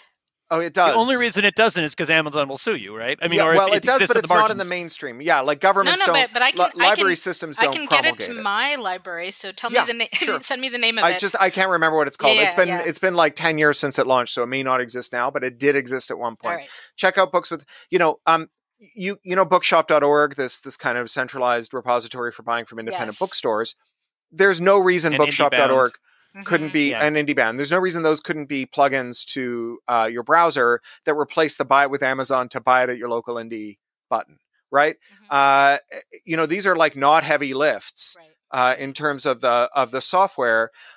Likewise, you could have a local merchants association that matched all of its SKUs to the SKUs on Amazon. And whenever you were going to go and buy, we buy from Amazon because what are you going to do, right? Like we need a little widget. That widget is for sale on Amazon. If that widget was for sale around here, I'd buy it from, I live 2 blocks away from Burbank's DIY Center, which is the largest independent hardware store west of the Mississippi. It's an amazing hardware store, but they don't have everything. So if there's a thing I want, and I'll sometimes buy it from Amazon, if it said buy at a DIY shop, I can be there in 15 minutes on foot, 3 minutes in the car, right? And I would go and buy the thing. So like all of this is stuff that you can do with interoperability. And that this is where political power and technology need to be evaluated together, because it's the political power that Amazon wields to change the policy that makes it illegal to do the things that Amazon did from the earliest days. Amazon had Amazon in its earliest days, the way that it would get distributors to ship them single copies of books that were too small for their minimum order is they scraped the sites and figured out which books were rare and out of print. And they would order 20 copies of a book they knew they couldn't fill, and 1 copy of the book that they wanted, so that they would meet the minimum order size, right? So, like if it's sauce for the goose, it's sauce for the gander. Right. To unify both of these points that Cory has made, monopolies are bad for pluralism, and pluralism and interoperability get you unified access. Like the thing that like it's counterintuitive because you're like, oh, but if there were many things, I'd have to go look at all of them. But actually, if there were if the barriers fell, the many things would include things integrating the many things. So, right. You know. If I had an app that just sort of said like, whenever possible, I want to shop local, and then like made it easy to do that, that would be great. And the reason you don't have that app is monopoly power, right. not technology. Yeah. That's the point. I wrote a Locus column about this, about Ride in Austin, which was the Lyft Uber alternative that started when they left the city because they didn't want to comply with the local regulation. And then they came back, right? And so the problem is everyone would prefer riding with Ride. It's all the same car, same driver. They just get 25% more if you ride with Ride instead of with Lyft or Uber. So imagine like an interoperable layer that where you page an Uber, and then when you make the connection, something happens in the back channel that says, "Are you a Ride?" And if the driver says, "Yes, I am," it tears down the Uber call and reinitializes it as a Ride call. Same car, same driver, same passenger, 25% more money to Uber, 25% less money to the Saudi royal family. 25 more to the driver and less to the driver, rather. Yeah. So right. So that's the takeaway about monopoly and pluralism. I'm persuaded. Let's do it. Attack surface. All right. Going back to attack surface. All right. As much as I want Cory to help you reform the Library Council, and as much as the political messages are important, and they're part of what's fun about it. And one of the things that's interesting about your project across multiple of these books is that it's one thing that's exciting to me is that it's very nuts and boltsy in a kind of classic science fictional way, where like all of the like detailed process porn that you would have in a Hal Clement book about the chemical reactions in the orbits, are about these real like it's crunchy software things, and you sort of feel like you're learning in every info dump, but it's like vividly real about what's actually happening now, and in a way it's sort of a techno thriller. On one level, Attack Surface is techno thriller, and it reads like a really great spy novel. In a way in which you can't, the classic spy novel where you have like, the U.S., the James Bond against the Russians, you can't have now without making these fantastical. You have to blow up some terrorist to be this, sort of phantasmagorical threat to have that kind of spy novel thrill. In this case, you have the actual it's great that it's a spy novel in which it's basically software vendors versus Black Lives Matter.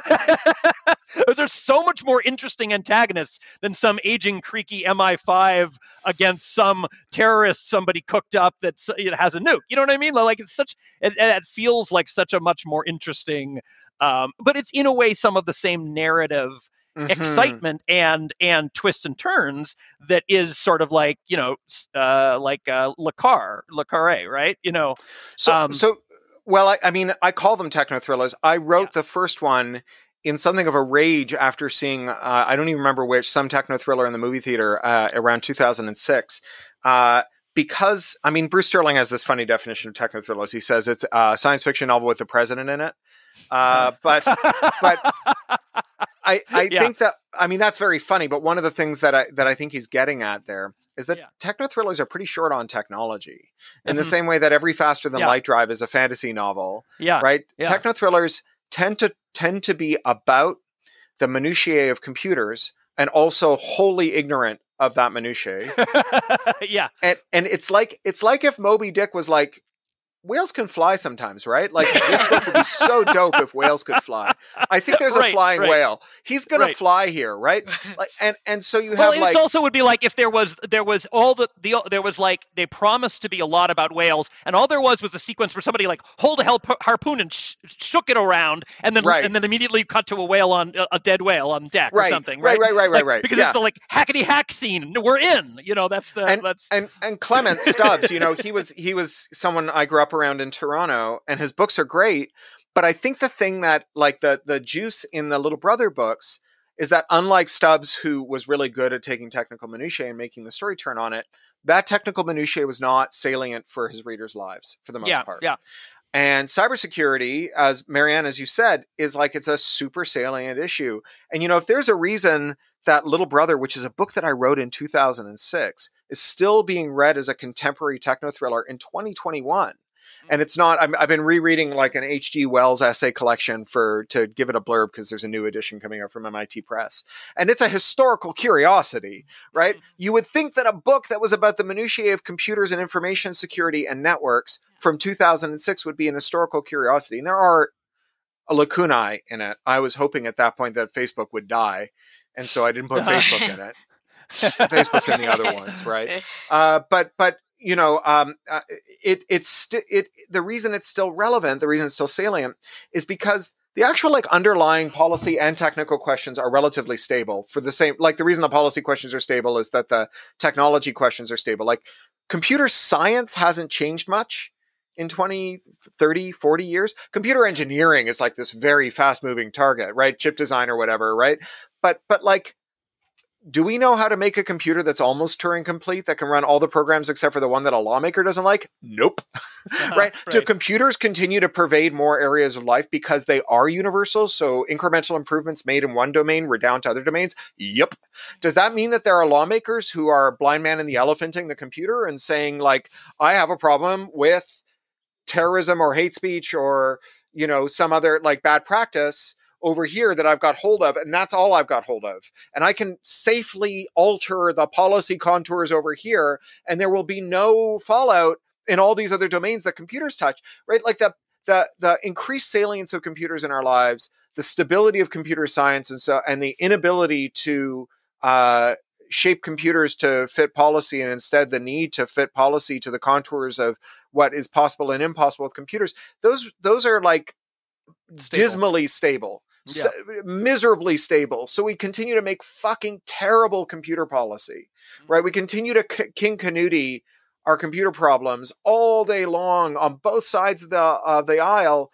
And so little brother stays crisp, stays relevant. And so attack surface, I'm doing, you know, some new technologies, self-driving cars and adversarial perturbations for machine learning vision systems and stuff. But it's foundationally, it's the same formula, which is like write stories where the drama turns on the actual capability of computers, not the imaginary capabilities. We had a go ahead. Well, I just want to say, because I'm a little worried that people will be scared off that these books are like sounding super techy.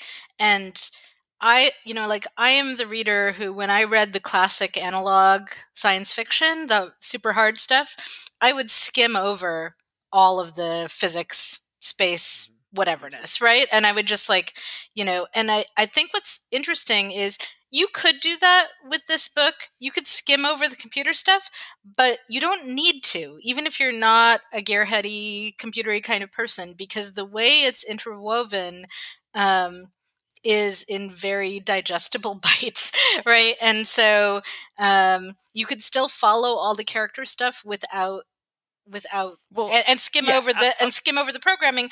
But if you know, like the programming comes in like little 2-paragraph sections, and if you slow down a tiny bit, it's actually really easy to learn everything you need to follow it as you're going. I think it's really impressive. So I wanted to just like put that out there as a non-programmer. I do want to get to the character stuff so that we don't. I don't want to just bog down in that. That was meant to be just a little introductory. But let me say stylistically that it's also meant to be news you can use, right? Like it's supposed to be. It's supposed to be interesting because, you know, my editor, Patrick Nielsen Hayden, when the first book came out, he said, it's like the super smart older brother puts his arm around your shoulder at an important moment and says, kid, let me tell you something about how the world works. And like 2 minutes later, you never look at the world the same way again, right? That's the voice that we're trying to get at there. You know, this system that is like exerting gravity on your life all the time.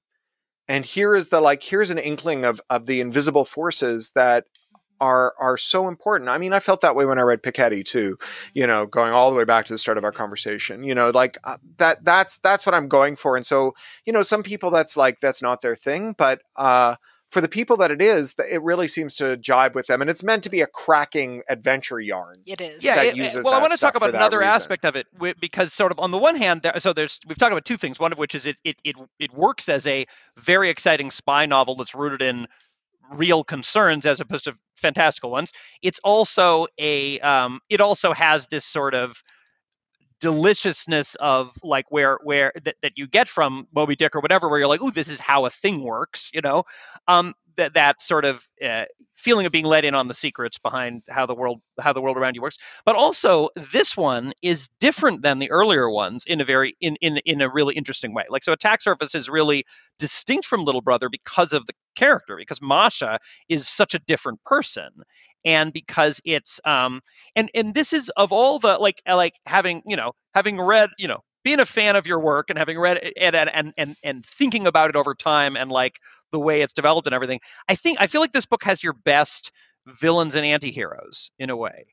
And that's because we're not with the scrappy underdogs for most of the book. We spend so much of the book in the heart of darkness, which is, very relatable. Like, as a, you wrote the Little Brother for kids, to inspire them and coming up. You wrote this book for me, right? For somebody who working in like corporate IT, being like, oh God, the terrible compromises that we're navigating, trying to get through, that like so many people, as you said, who like began with dreams of things and then end up making crap. And even if it's not, of course, Masha is making truly horrible things, but like there's a whole lot of people making things that just suck. They're not actually ruining anyone's lives. They're just a colossal waste of time.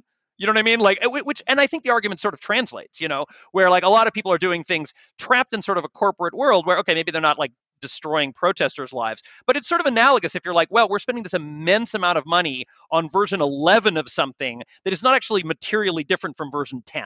Like, you know what I mean?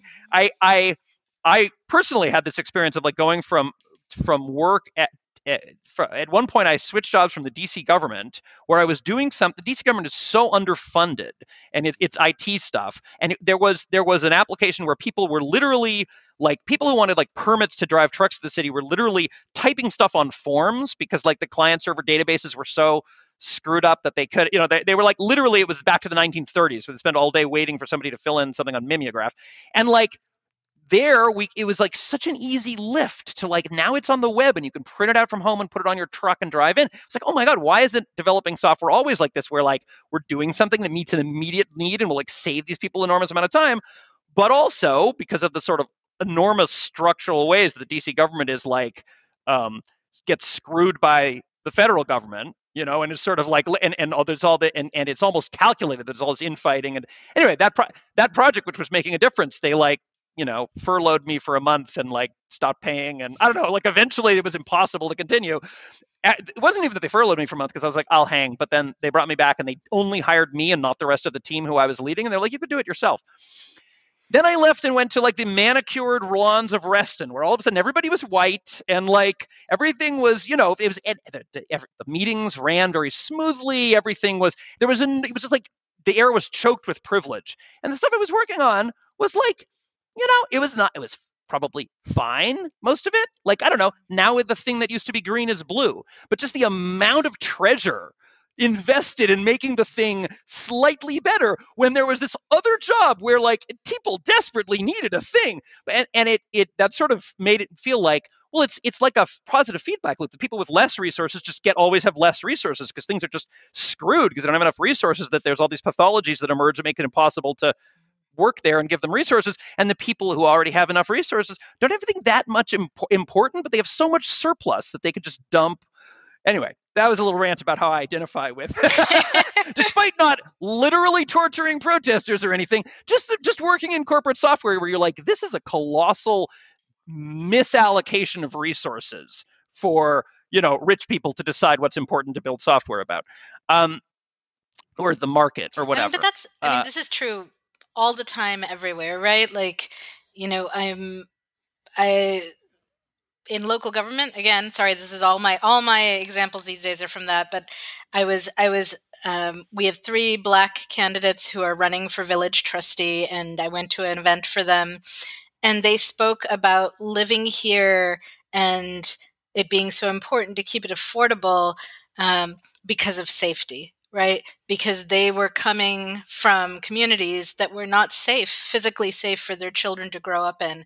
And I had this sort of like moment where we have all these conversations locally. I've been here for 10 years about, do we put in the bluestone sidewalks or not was a huge thing. Do we, have more high rises? What's that going to do to the character of the town, et cetera? And you could be on the village board and make all of these fine-grained decisions to make it a little more bougie or a little less bougie, and then there are these people who are like, we want our kids to be able to walk to school and not get shot, right? And it's suddenly like, we are having the wrong arguments. Most of us in town are having just the wrong arguments completely, and getting out of that mindset is hard. So I think there's a slightly different character between that and the thing that Ben is talking about, because I think Ben is talking about a pathology that would be familiar to like people who work, for example, for pharma companies, right? Who went out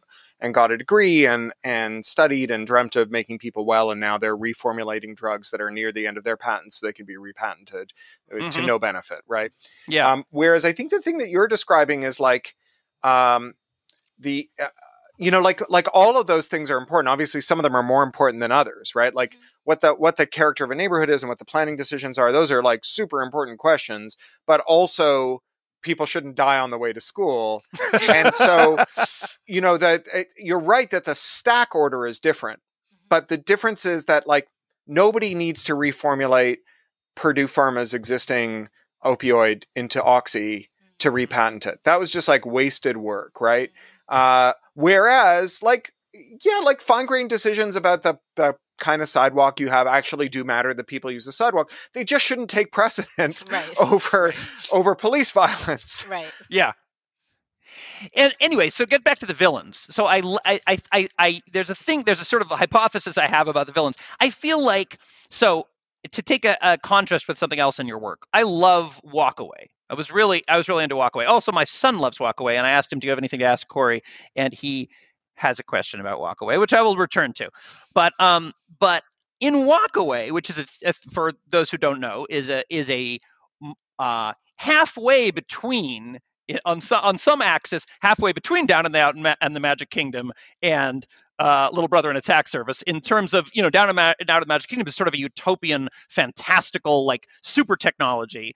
The Attack Service is, the day after tomorrow, and Walkaway is like an interesting take on like a utopian, it's not post-apocalyptic, but phase transition of society happening from like, what is the tipping point of capitalism, of us getting past capitalism, and what could it look like afterwards?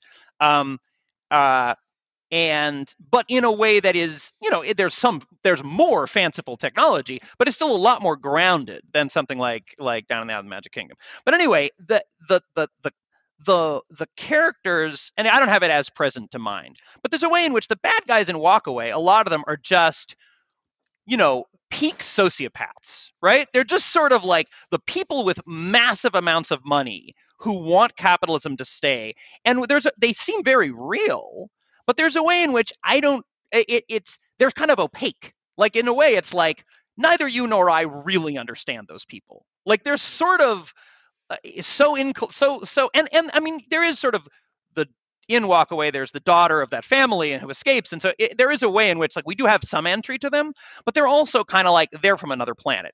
But the villains of Attack Surface are sort of very relatable and understandable in a way, because Masha is a bridge to them. Because Masha is this morally compromised anti-hero who is kind of trying to have it both ways and has to make a choice, but she in the sort of scary software vendor true villains, she sees her future. Like she will end up as those people if she doesn't turn aside from the path, which makes the villains kind of heartbreakingly real. Like we see how you get there, because we see how Masha begins very similar to Marcus, very similar to the rest of the kids, having a slightly different reaction. Also like a smart kid who wants to change things, has a slightly different reaction to the initial bombing where, just kind of like out of kid random, her random idea about it is to assign blame differently than Marcus's. And it sets her off on this different path where later we see them as adults, they've diverged considerably.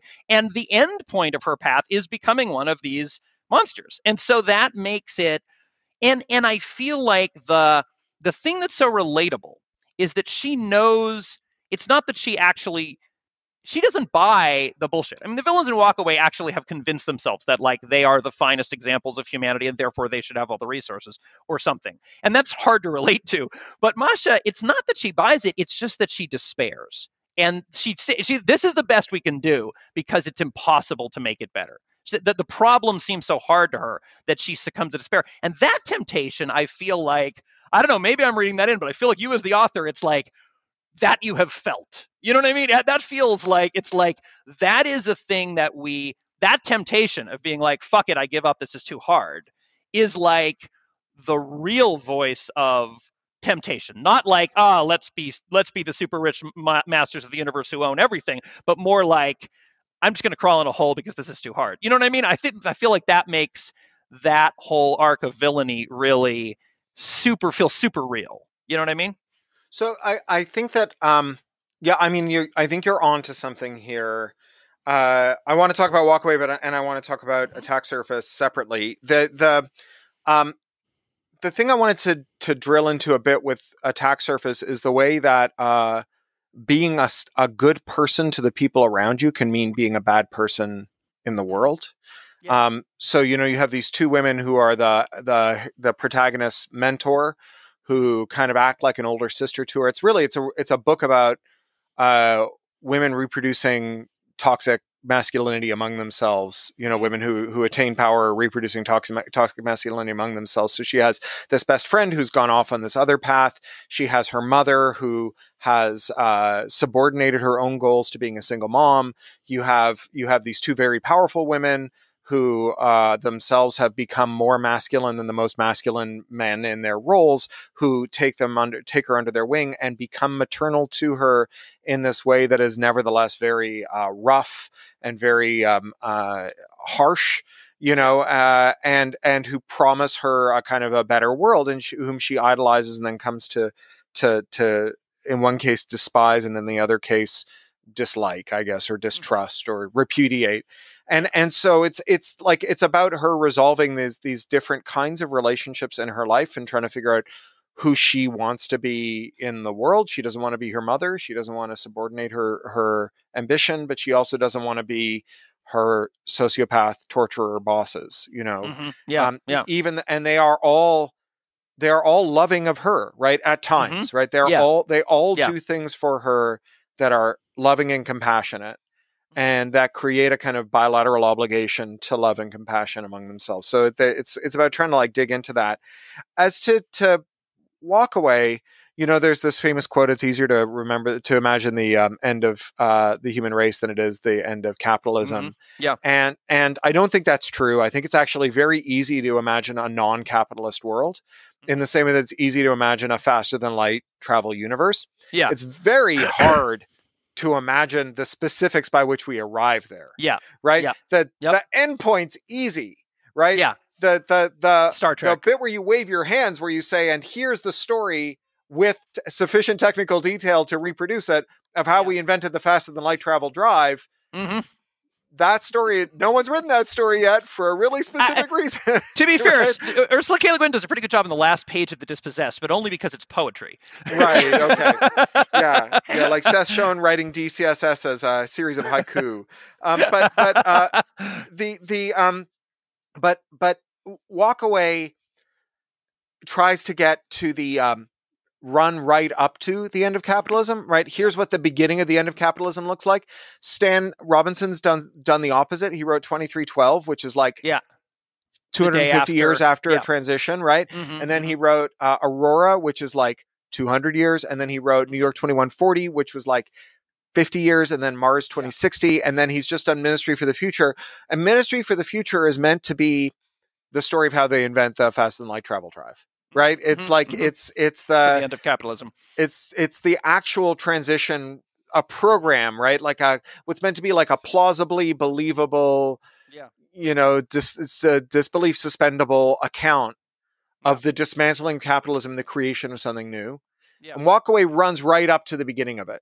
right? And then it stops because it doesn't imagine how you go from walkway to down in the Magic Kingdom.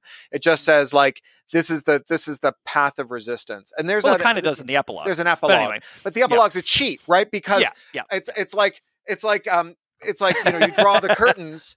Many and diverse things happen, again. and then you open the curtains, and ta-da! Sure, exactly. Like, if it were a magician, it would be like, and now I will pull a rabbit out of my hat, and the curtains close, and the house lights go down, and everyone goes out and has a glass of champagne and gets seated, and then come back, and there's a rabbit. And there's a rabbit. Right. I leave it to you to believe that I pulled the rabbit out of my hat while you were all getting. I do sort of feel like we're asking Cory to not only know where we should go, but give us a step-by-step plan for how we get there. That we just Cory's have asking himself this. That we just have to implement. So I would take the plan if you had it. Like, send it my way. But here's the other thing that I think, and this gets back to like the whole sweep of this discussion, which is that we have terrain that is too complex to map, right? That the terrain between A and Z is so complex that were we to map the optimal way of traversing it, the terrain would have changed so much that the map would be useless by the time we were done, and we would have made no progress at all. And this is actually, and not only that, but the terrain is adverse to us because there are people who don't want us to get to Z, and so they're rearranging the furniture while we're mapping our path through it. Sure. And in computer science, this is actually like a very common problem. There are lots of intractable terrains in computer science, and computer science answer is hill climbing, where you have a gradient, a concentration gradient towards the thing that you want. And you have like feelers. You're like an ant on a hill, and you don't have, your eyes aren't articulated, so you can't look up and see which way you should go to get to the top of the hill or where the hill peaks are. But you have legs. You have all these legs. I don't know how many legs an ant has. I think it's 72 or something. And you can just ask yourself, like, which leg is on highest ground, right? Which is the steepest path up the gradient I'm trying to ascend. You can take a step, and from that new terrain, right? New paths that you can traverse are revealed, right? You have new vantage points that you get to. And with this blind ascent, now it's not perfect. You get to local optima, right? You get to local maxima, and you have to descend to get back up again. Like, imagine you climb a hill and really you need to get to the top of a mountain. And if your heuristic is, I just go, if I can't go up anymore, I stop, then you're stuck at the top of the hill. You need to go back down the top of the hill, walk down the flats for a while, and find the mountain again. But that said, we have this heuristic. We can have this heuristic that science fiction can give us of what's the kind of world we want. And we can have these directions, these legs we can feel in. And Lawrence Lessig is the one who theorized these. He says that there's 4 directions. There's law, code, norms, and markets, right? So law is the things that are lawful. Things that are lawful happen more often. Things that are unlawful happen less often.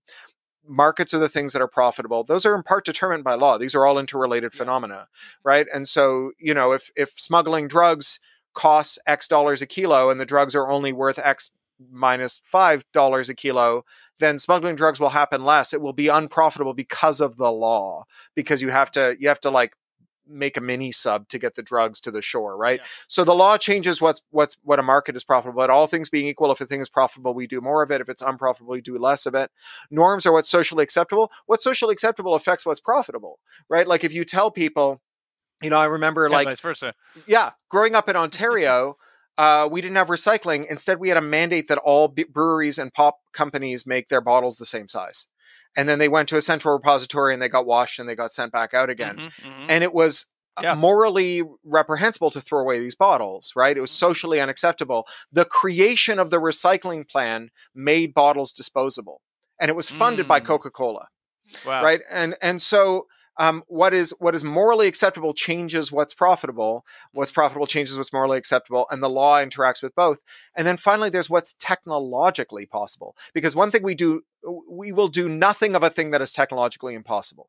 Right? If it's technically, it doesn't matter if it's legal or profitable or socially acceptable. It won't happen if it's impossible. And so some people might pretend they're doing it. Yeah. But when a new thing becomes possible, it can become legal, and it can also become moral, and it can also become profitable. And otherwise, the law that says you shall never make a circle whose pi is 3 has no salience. You can make those laws all day long. And then if someone invents a pi equals 3 circle, which is a MacGuffin from a Terry Pratchett novel, then you can now you can actually, the law matters, right? Because now there's a bunch of circles that are illegal, like actual circles that are illegal. And so suddenly the moral dimension matters. Whether you think it is or isn't moral to make a circle whose pi is 3 becomes super salient once it's possible and is irrelevant once it's not. And so those are the 4 directions. And when you are trying to traverse the landscape up the gradient towards the world you want to have, that science fiction can tell us, and when you're deploying tactics that you've learned from science fiction, from the emotional rehearsal, or what Daniel Denning calls the intuition pump of imagining over and over again what you would do in a certain circumstance, then you can ask yourself, like, to get from where I am now in the direction of the place I want to be, do I have the steepest gradient in law, code, norms, or policy? Where do I want to stick my intervention here? And you know, that's why the people who say, oh, technological solutionists are assholes, are totally wrong. Because sometimes the steepest way up the gradient is technological. The problem is that, for instance, when you reify if you have a pandemic, right, and so you would like to vaccinate, this is like the heterodox economists and markets, right? So you have these heterodox economists, like the modern monetary theory economists and so on, who say that markets are fine, but markets are a tool. Markets are an allocation tool. And to say that if you don't use a market to allocate, you're immoral is like saying, it's like being a carpenter who says, I don't use hammers, I just use screws. Those hammer assholes, fuck those guys, right? Like, we can all understand that hammers and screws have their place in carpentry. And in steering an economy and doing allocation, markets may have a role to play. You know, even the people who are today revisiting the socialist calculation debates of the 1920s and hypothesizing how you might have non-market software-based allocations, you know, those people still imagine baby markets in places, not because markets are moral, but because markets are sometimes functional. They're just, and what they are explicitly not is moral. And markets that substitute for morality produce these, like, sociopathic outcomes. I almost want to use your hill analogy and reframe it the opposite way, only because when I think about climbing a hill, I don't want to, like, you know, go for the steepest bit. I want to go for the easiest bit, right? So I think it works the same way, right? In terms of, like, here are these 4 levers I can push on to make progress, and I'm going to go for the low-hanging fruit, like, oh, I can easily change the law. Let me do that. Then I'll do, you know, so it's... Sure. So you can frame it either in terms of, like, what's going to get me the biggest effect and aim for that, which would be kind of like the highest bit on the hill, but also which is going to be the easiest lift.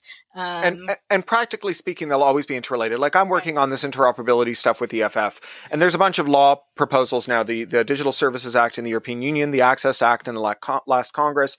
The UK has got its own version of this through its Competition and Markets Authority, and so on. And these interoperability mandates, these are like laws that are about technology, but there are people who are building the technology ahead of the laws. There are people who are making interoperable services that interoperate without permission. And one of the things that those do is establish some facts on the ground. So they tell you whether or not increased interoperability would make it easier to be Cambridge Analytica. Recall that Cambridge Analytica didn't need interoperability, right? They just went and picked a service off the rate card at Facebook. Right, they bought a product. Right, they didn't have to do anything like de novo. They just bought a product that Facebook had for sale. And so this argument that, oh, interoperability is the villain here, it can't possibly be complete, because we know you can have Cambridge Analytica without interoperability. And so this gets you facts on the ground. This allows you to talk about what actually happens. And, you know, it's not dissimilar to when people talk about the states as the laboratories of democracy, right? Where you often do try things, you prototype things at smaller scale in order to gain some insight about how they'll work at larger scale. Yeah. All right, we've kept Cory a long time, so normally... If you want to ask Noah's question about Walkaway. So I think you should ask Noah's question about Walkaway, and I want to ask you one thing about copyright, and then we might let you go. And I'm mind blown that the person I last met as a toddler in diapers is now asking me questions about Walkaway, but go ahead. He's I don't 17. feel old or anything. Noah's 17. Yeah, I told you to feed him lead paint chips when you had the chance. Oh, and actually, even before that, I did add one more comment about norms, just for the writers listening to this, right? I feel like that is where we can have tremendous influence, right? And when we, if you look at something like gay marriage, when I was in college, I would have said, we shouldn't even be pushing for this because it's so far off. I did say that, right? Like it's not time yet. We're going to do backlash, whatever. And then in the next few years, you had TV shows like Will and Grace, which I swear made a huge difference in changing societal norms and made it possible to legalize gay marriage much earlier than I would have expected. So I think it was a show which was not Will and Grace, a show which was screwed up and problematic, especially in retrospect in a lot of ways, but which I actually think moved the needle, is Glee. Yes, but Will and Grace was earlier because of just when it came. But yes, it was earlier. No, those are different. Those are different stages, and those are different. Yeah. And those are different populations along the graph of like early adopters. But it's sort of like a sort of very broad middle American. Anyway, right. Norms. Walk Away. So I just want to say Noah is 17. Very much likes Walk Away. I think I think it influences political philosophy. I also want to mention in passing that which I think you'll appreciate, that Noah. Here's an anecdote about Noah. He's 17. In Europe, the teenagers are running the climate movement. Sure. And so Noah, when they were invited, they went up. This is before the pandemic. They went up to the European Parliament, invited by the Greens when they were going to vote on something or other, and then they refused to leave and had a sit-in on the floor of the European Parliament, demanding whatever. And the funny thing was, this bunch of teenagers, they went up there, they had this impromptu, they planned it, but not telling the lawmakers, sit-in. And there was this big standoff where they were trying, they were different lawmakers were taking different positions about whether to throw them out or not. And they presented their list of demands. And this is the funny part of the anecdote, because they're teenagers. So the list of demands ranged from no, net carbon emissions 0 in Europe by 2030 to sandwiches, because they hadn't planned on lunch. They hadn't really prepared that part, so they needed sandwiches to continue. So, anyway. The Brussels Parliament makes a mean sandwich. I have eaten their canteen sandwiches, and they're very good. So I think that was a wise demand. It was. They did get sandwiches. So anyway, Noah wants to know, since you wrote Walk Away, if you feel like the scenario or the path described is more or less likely. I never thought it was likely, right? It's not I didn't assess. The point of it is not likelihood. It's whether or not you can evince a suspension of disbelief, which is to say, can you trace a credible path? It doesn't, the whole I'm a science fiction writer and I know the future Robert A. timeline thing is so fucking gross, right? Everyone who claims to know the future is a grifter or a nutcase, right? And it's not and futurism, and so like Nostradamus, I am not, and what it's meant to be is a mental rehearsal for things that have the shape of those scenarios, not, and lots of those things have happened in some, metaphorical way. There's a climactic scene where the protesters dox the shock troops, and they get their loved ones on the phone and put them on a megaphone. And it's like, Tommy, how can you be doing this? I'm ashamed of you. And this happened in fucking Belarus. Right. And these stormtroopers downed tools and walked away in the way they do in Walk Away. But that is not by way of prediction. It was by way of analogy to other things that have happened at other times and other movements. All the way back to, if you read Mayville's October, his novelistic history of the Russian Revolution, there are these moments where the Cossacks start to lose loyalty to the Tsar. And so there's one point, and they go on work to rule. And so at one point they're ordered to do a cavalry charge against the protesters in the street, and they form up a single file line on their horses, and they slowly walk in single file next to the protesters. And then the corporal goes back to the Tsarist sergeant and says one cavalry charge as ordered, sir. Right. Sure.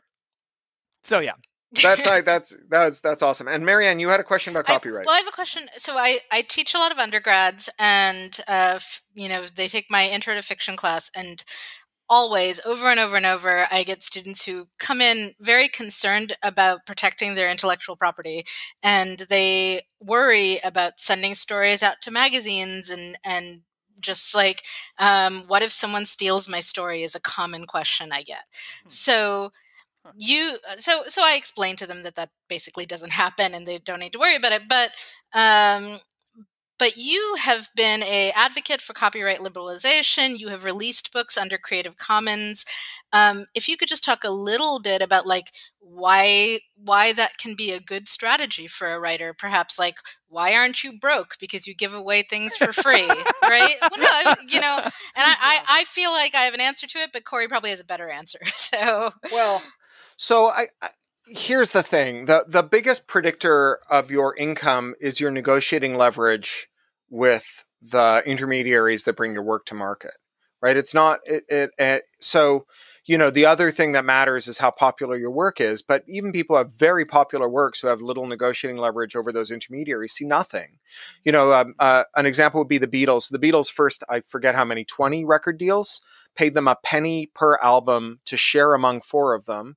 But only 85% of that penny was available to them because 15% was clawed back for fraudulent transactions from the record label where they claim they gave records away as promotionals, but actually just sold them and trousered the money. So they got 85% of a penny split 4 ways in the among themselves because of the quality of their deal.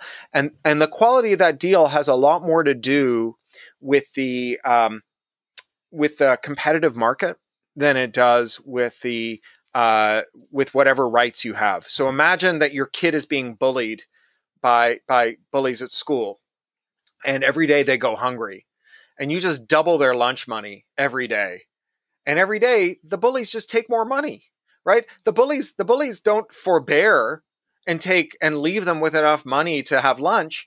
If you go from $5 to 10, the bullies rake in 10. And eventually the bullies have so much money from your doomed effort to provide lunch money that they can start bribing the principal to look the other way. And that's what the entertainment industry has done, right? They have taken these things. Now it's not widely known, but the term for intellectual property before the term intellectual property came into currency in the 70s was authors' monopolies.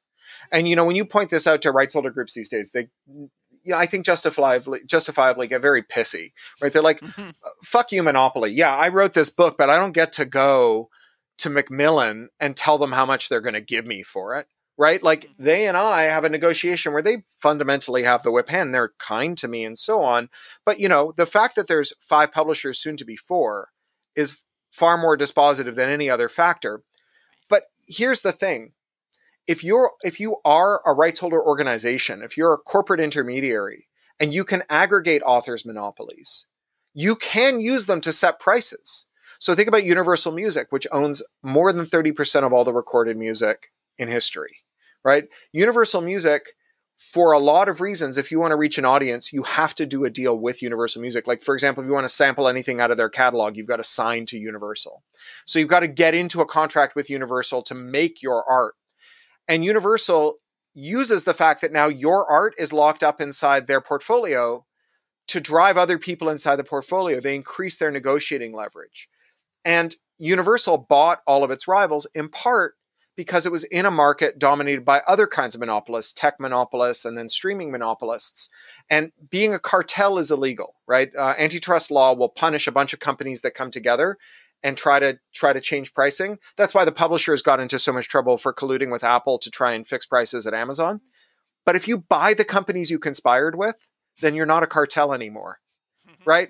Then you're allowed to do it. So, the American medical system started with monopolization in pharma, which caused the hospitals and doctors groups to monopolize, which caused the insurers companies to monopolize, because the doctors were getting screwed by the pharma companies. Then when the doctors monopolized, they started screwing the insurance companies. Then the insurance companies monopolized. And guess what they're doing now? They're merging among themselves. Hospital groups, pharmacies, and insurance and insurers and pharmacy benefit managers and pharma companies are all merging right now. And so what you get is that further and further down, you find whoever is atomized, whoever doesn't have collective bargaining, whoever can't wield collective power, and you extract money from them in order to fatten the entities that have come together to form collective power. And that's why the Screenwriters Guild had to spend more, I think it was almost 2 years fighting the big 3 talent agencies, or 4 rather, because there's only 4 fucking talent agencies left in this town, right? Who all decided that they would start, rather than getting a commission from the deal that they got for their talent, that they would accept less money for their talent in exchange for a payment from the studios. And when the writers said, we're not going to sign that contract, they're like, what do you mean? That's unreasonable of you, right? And every writer in Hollywood, because they had a union, every writer in Hollywood fired their agent. Mm-hmm. And then like 2 years later, the agencies finally caved. I don't know if CAA has caved yet, but the other ones did finally, right? So like, that's the predictor of whether you get any goddamn money from your work. Yeah, it has to be popular. They have to find a market for it, whatever. But, you know, if you're Alan Dean Foster and you have no bargaining leverage as to Disney Fox, and Disney Fox just decides they're not going to pay your invoices anymore, why? Because fuck you, that's why. Then, you know, what matters is your ability to compel them to honor the deal. So your ability to get the deal and compel them to honor the deal. And copyright is only incidental to that. It's at best an incidental input to that leverage. And at worst, it actually cuts against it because it's just lunch money for bullied kids. And, you know, other things like labor law and fair dealing laws and unconscionability in contract and striking things like binding arbitration from contracts that deny you the right to sue, right? Those things, merger scrutiny so that Disney can't buy Fox, so that Bertelsmann can't buy Simon & Schuster. Those are going to be the things that determine whether or not you get paid.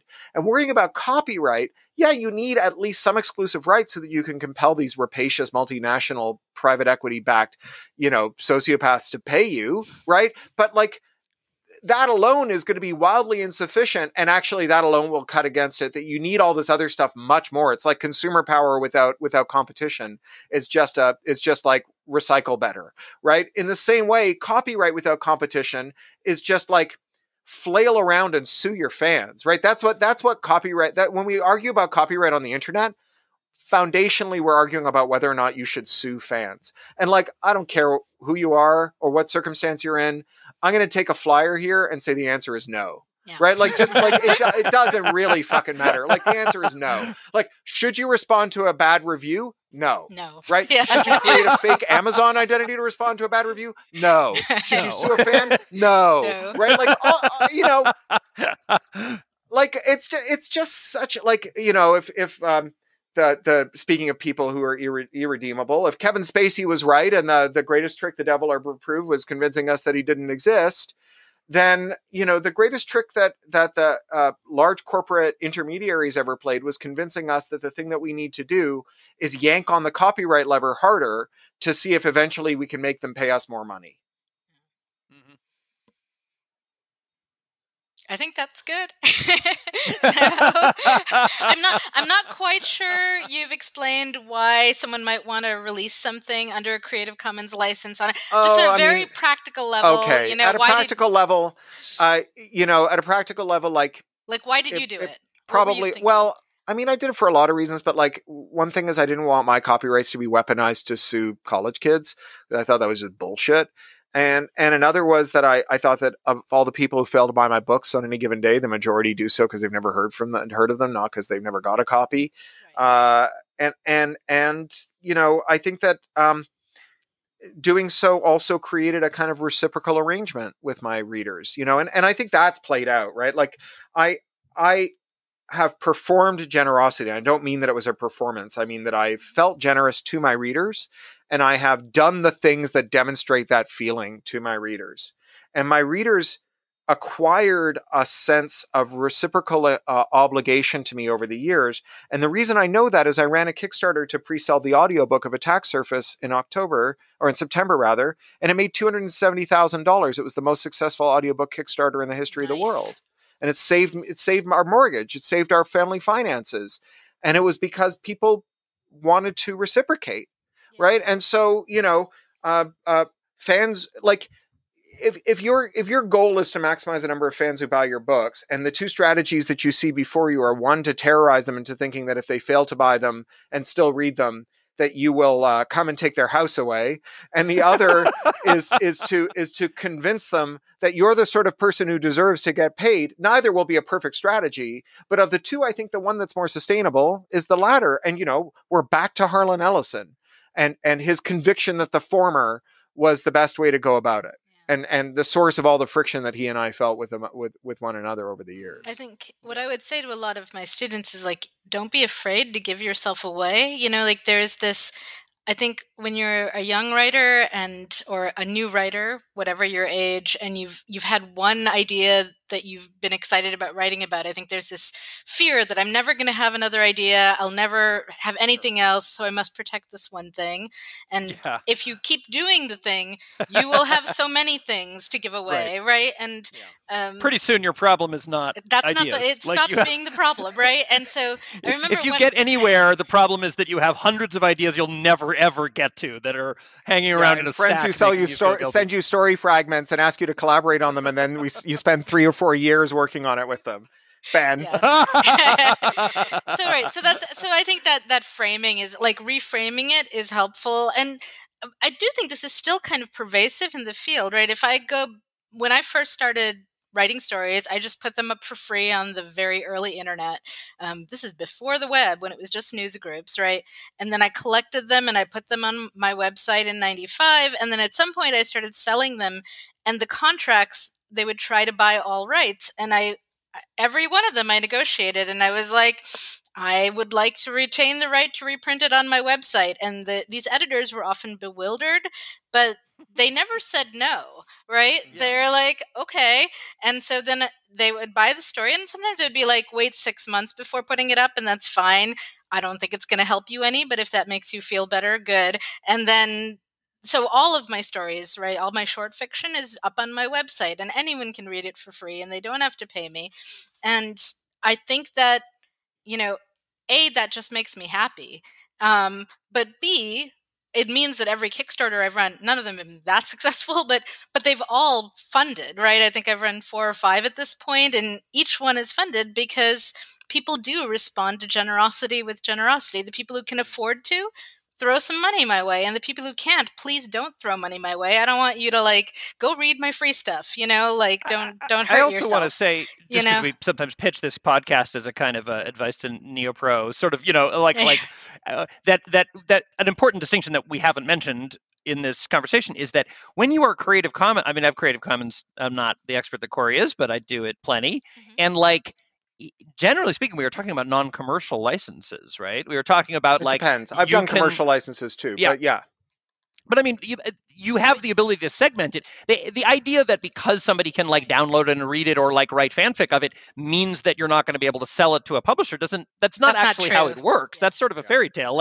In fact, I feel like the things that I think I see, I sort of for a while was sort of doing the natural experiment of Creative Commons some things and not others. And the ones that I would put on my website in Creative Commons were definitely the ones that got reprinted and I got money for. You know what I mean? It was obvious that those were making more money because I was giving them away. I got a commission once because an editor got some spam, and the word salad was something that someone had scraped from a speech I gave that I put a transcript up of. Nice. And he Googled the phrase because he thought the speech looked interesting and wrote to me and paid me $1,000 to write him an essay. So, I call that thinking like a dandelion, right? The point of the dandelion is not to make sure that every seed germinates, but to ensure that every opportunity for germination has a seed in it, So the majority of people who download your book aren't going to offer you money for it or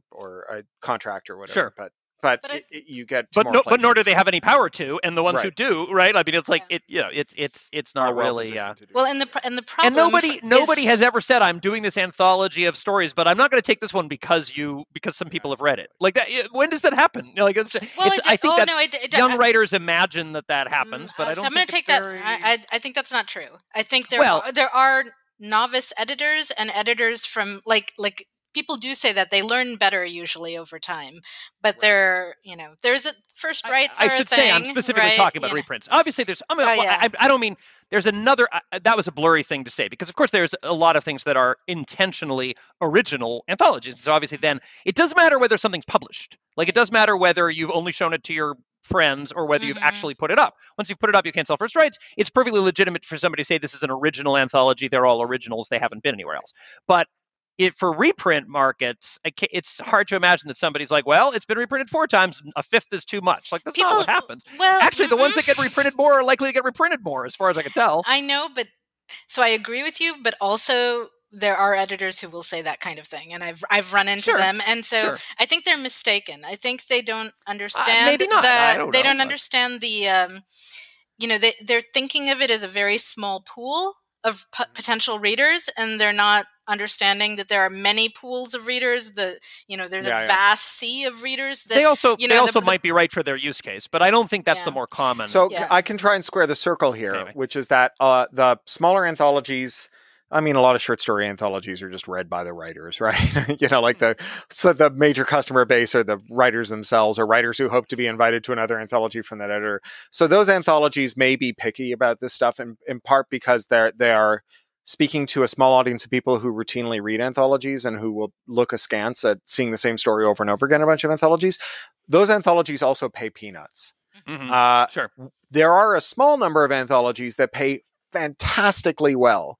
Year's Best American Short Stories, anything that goes into school curriculum, whatever. Those ones do not give a shit if you've been reprinted in 75 different Mike Resnick anthologies or whatever, right? If Marty Greenberg's estate cuts you 65 checks every quarter or whatever. Those, in fact, the fact that your story is well known and widely read is the thing that gets you into those. And most of us will struggle to get into even one of those anthologies, but getting into them makes a big difference. And if you want to go for the brass ring, that's where to go. And meanwhile, the losses that you accrue from being in 4 anthologies instead of 6 anthologies because your story was reprinted in these small press, books, they amount to peanuts.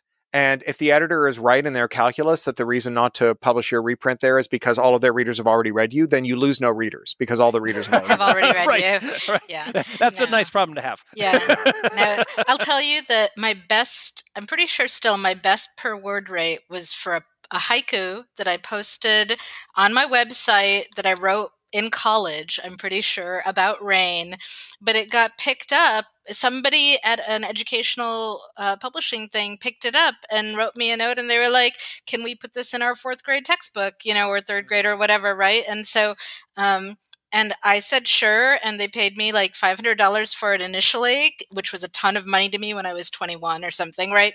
And then I came back, they came back 5 years later, and they were like, we'd like to, sign another 10-year thing. And I was like, how much do you want for it? And I was like, I have no idea what to ask for this. And I went to my agent, and he's like, I don't know either.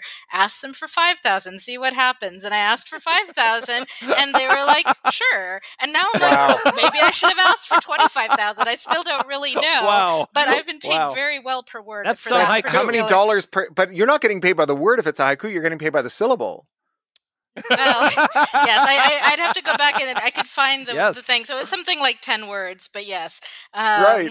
Yeah. So we know how many syllables. It's a haiku. We know how many syllables it is. We don't know how many words it is. Yeah. So 5,000 divided by 17. Yes. So there you go. Exactly. It's a very good rate. Have not matched that on anything else yet, but you never know. That's a good career windfall for you. Well, guys, I gotta go. Yes, my parents have just emailed me because our cousins in Uruguay are in some distress, and I speak the best Spanish, so I have to call them. Well, it's been terrific. Good luck with Thank you for all the time, Cory. Great to know it all. We will drag you back on here again at some point, I'm sure. So. And I'll send you a flack of this anon. All right. Awesome. Thank you. All right. Talk to you guys later. Great to talk to you.